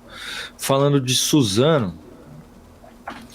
na sessão de hoje aqui apresentando alta de 0,8%, bem semelhante aqui a Klabin, né, se sustentando acima da média, sustentando acima de um suporte anterior, aqui seria na região dos 49,75. O teste mais provável para as próximas sessões é de buscar a região aí dos 51,50, 51,55, e caso dê continuidade no movimento, a região mais relevante aí para possível nova parada do preço seria a região dos 56,29, ou seja, Klabin e Suzano seguem no viés mais altista, falando tanto de curto quanto médio prazo aqui, tá? Então bem interessante aí para compras, para quem tem interesse aí nesse setor, papel e celulose. Kaique, eu vou te perguntar, ultimíssimas ações, o nosso Esquadrão da Fumaça, CVC Azul e Gol. Queda da CVC hoje forte, o que você está achando de Azul e Gol? Legal, vamos por CVC primeiro aqui. Na sessão de hoje apresentando queda de 3% e a CVC renovando mínima histórica a cada dia, né? Se a gente pegar um gráfico maior aqui, não tem nada tecnicamente falando aí para trás. Então, hoje aí a nova mínima foi nos 2,18 e eu costumo dizer que quando não tem nada aqui pela frente, seja numa nova mínima ou numa nova máxima histórica, o que tende a funcionar aí como os níveis de parada do preço, normalmente são os preços cheios. Então, se está sendo negociado a 2,20, próximo preço cheio seria ali basicamente a região dos R$2, então seria um suporte psicológico aqui, né? Uma possível parada de preço ali na região dos R$2. Então, tecnicamente, não temos nada aí para segurar essa queda de CVC, então tá excelente aqui para quem está vendido no papel. Não vejo aqui possibilidade de compra, mesmo numa nova superação de máxima aqui amanhã, teria que realmente reverter bem essa tendência, ou seja, voltar para cima dos 2,50 pelo menos aqui no curto prazo, para ter algum viés mais positivo aí, para alguma sequência falando até de médio prazo, mas por enquanto não é o que a gente tem em CVC. Falando de Azul, também segue num viés baixista, uma tendência de baixa, um pouquinho diferente aí de CVC, não está realizando mínima histórica, inclusive está dentro ainda de um movimento de alta bem relevante anterior que foi apresentado ali de abril até o finalzinho de junho, mas segue ainda caminhando em direção a um próximo suporte, que seria a região dos 13,70 basicamente.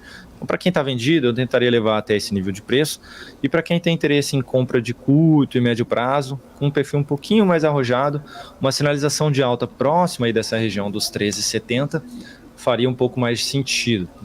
Neste momento aqui, no meio dessa queda que ainda vem sendo apresentada, eu aguardaria aí para tentar abrir alguma posição de compra. Falando de Gol,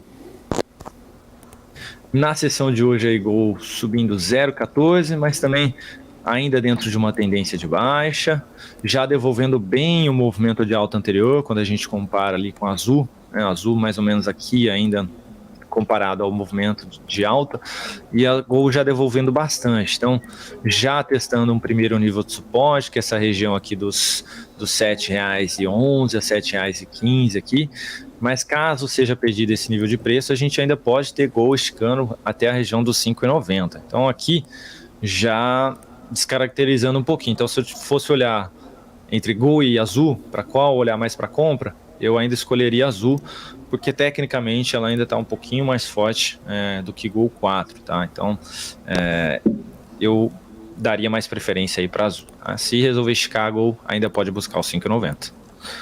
Perfeito, então vamos ver o que vai acontecer com Gol Azul e com toda a esquadrilha da fumaça. Enquanto isso, agradeço muitíssimo o nosso Kaique Stein, da DV Invest, por ter estado conosco hoje. Kaique, sempre um prazer e volte sempre. Mais uma vez, muito obrigado, Carlos, Isa, e boa semana, bom trabalho para todos vocês aí. Valeu. Até a próxima, semana. Obrigado. Vamos para o gráfico do dia, então, nesse momento, são 5 horas e 48 minutos, ainda temos algum tempinho para comentar o gráfico de hoje, falando de BRICS, ou seja, do grupo que une Brasil, Índia, China, Rússia e África do Sul. BRICS, que mostra esse gráfico como esta parceria entre esses países é muito desigual, especialmente agora que entraram novos membros dentro desse grupo. Então temos a China, que tem um PIB de 30,2 bilhões de dólares. A Índia tem um PIB que é 1/3 do PIB chinês, 11,8 bilhões de dólares. A Rússia tem um PIB de 4,7 bilhões de dólares. O Brasil, 3,8 bilhões. Trilhões, né? Estamos falando de trilhões, estamos falando de 30 mil bilhões, então é 30 trilhões no caso da China, 11 tri no caso da Índia, 4 tri no caso da Rússia, 3 tri no caso do Brasil. O Egito tem um PIB de 1 tri de dólares, o Irã de 1,5 tri também de dólares, o Egito 1,6, o Irã 1,5, a Arábia Saudita 2,1.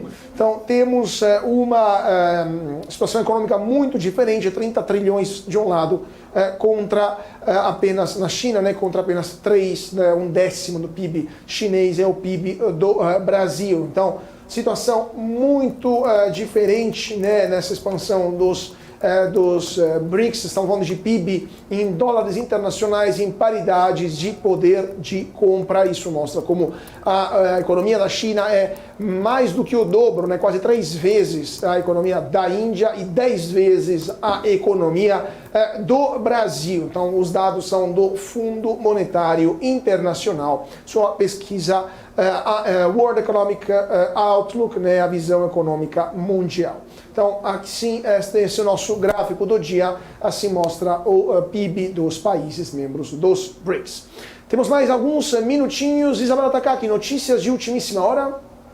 Bom, está repercutindo bem essa questão do governo publicar a medida, finalmente, aí, a medida provisória para taxar fundos de super ricos. Então, Lula já assinou ali a proposta tem como objetivo compensar a correção da tabela do imposto de renda, incluída na MP, que reajusta o salário mínimo, sancionado também na segunda-feira. Então, está aí publicada a medida provisória para taxar fundos de super ricos, chamados super ricos, Bom, vamos ver então como fecharam as bolsas lá fora.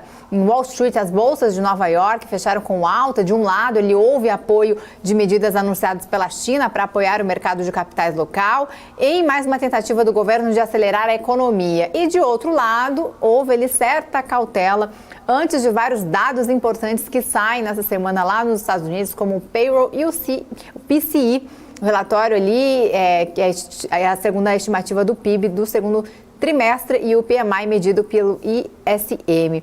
Então, Dow Jones fechou com alta de 0,62%, puxado especialmente por 3M, que teria pago ali 5 bilhões de dólares para encerrar um processo nos Estados Unidos. O Nasdaq avançou 0,84%, com a Nvidia justamente também novamente, aliás, entre os destaques. E SP500 ganhou 0,63% de alta. Então, esses três principais índices lá em Nova York, fechando em alta. E só para relembrar, fechamento de petróleo, temos aqui o fechamento em direções opostas, tanto o WTI quanto o Brent, que o WTI com alta de 0,34%, aos $80,10, e o barril Brent, que é a referência aqui para a gente na Petrobras, 0,07% de queda, aos $84,42. Então, esse é o fechamento aí, tanto do dólar quanto das bolsas lá em Nova York. E é isso, eu fico por aqui, então, obrigada pela companhia, a gente se vê amanhã, Carlos. Muito obrigado, Isa. Então vamos, antes de encerrar o nosso closing, Bolsa de São Paulo fechou em alta de 1,11%, 117.120 pontos, Ibovespa recupera o patamar dos 120 mil pontos, 13 bilhões de reais redondinhos de volume financeiro, Minerva 4,21% de alta, Marfrig 3,54%, Itubi 3,39%, Grupo Pão de Açúcar caiu 6,78%, Via, segunda pior do dia, 6,45% e Alpargatas 3,24% de queda. E também me despeço por aqui de todos vocês que seguiram a gente hoje. Nos vemos amanhã, sempre a partir das 4 horas da tarde em ponto, com mais um closing para analisar com vocês as principais notícias do dia de economia, política, finanças, negócios e internacional. Fique agora com a programação aqui na BMC e a gente se vê então amanhã. Mais uma vez, muito obrigado a todos pela atenção, uma ótima tarde e até amanhã.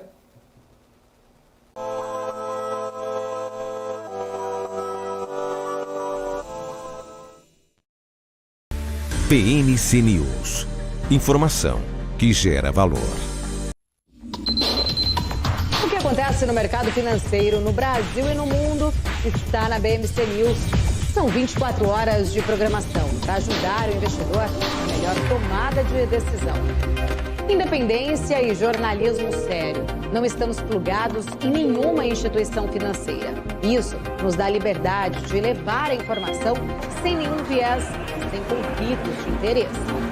Ser a ponte entre as notícias, empresas, especialistas e os investidores. Tudo de uma forma dinâmica e com uma pitada de bom humor. Informação que gera valor, você sempre vai encontrar na BMC News.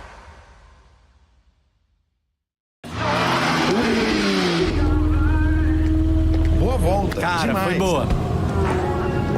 E aí, Ju, tá curtindo? Espera aí, Razia, que eu tô só baixando o novo aplicativo da EQI pra abrir minha conta. Mas você não precisa fazer isso com calma? Não, é facinho. Deve ser até mais rápido que essa sua volta. Mais rápido do que minha volta de Porsche. Você duvida? Baixa o aplicativo. Amigos da EQI, e vai se criando um clima terrível no Autódromo de Interlagos. Vamos acelerar. De um lado, temos Luiz Razia. Do outro lado, temos Júlia Václavik. Bora, Razia. Precisa melhorar esse tempo. Tá no papo, tá no papo. Haja coração, meus amigos.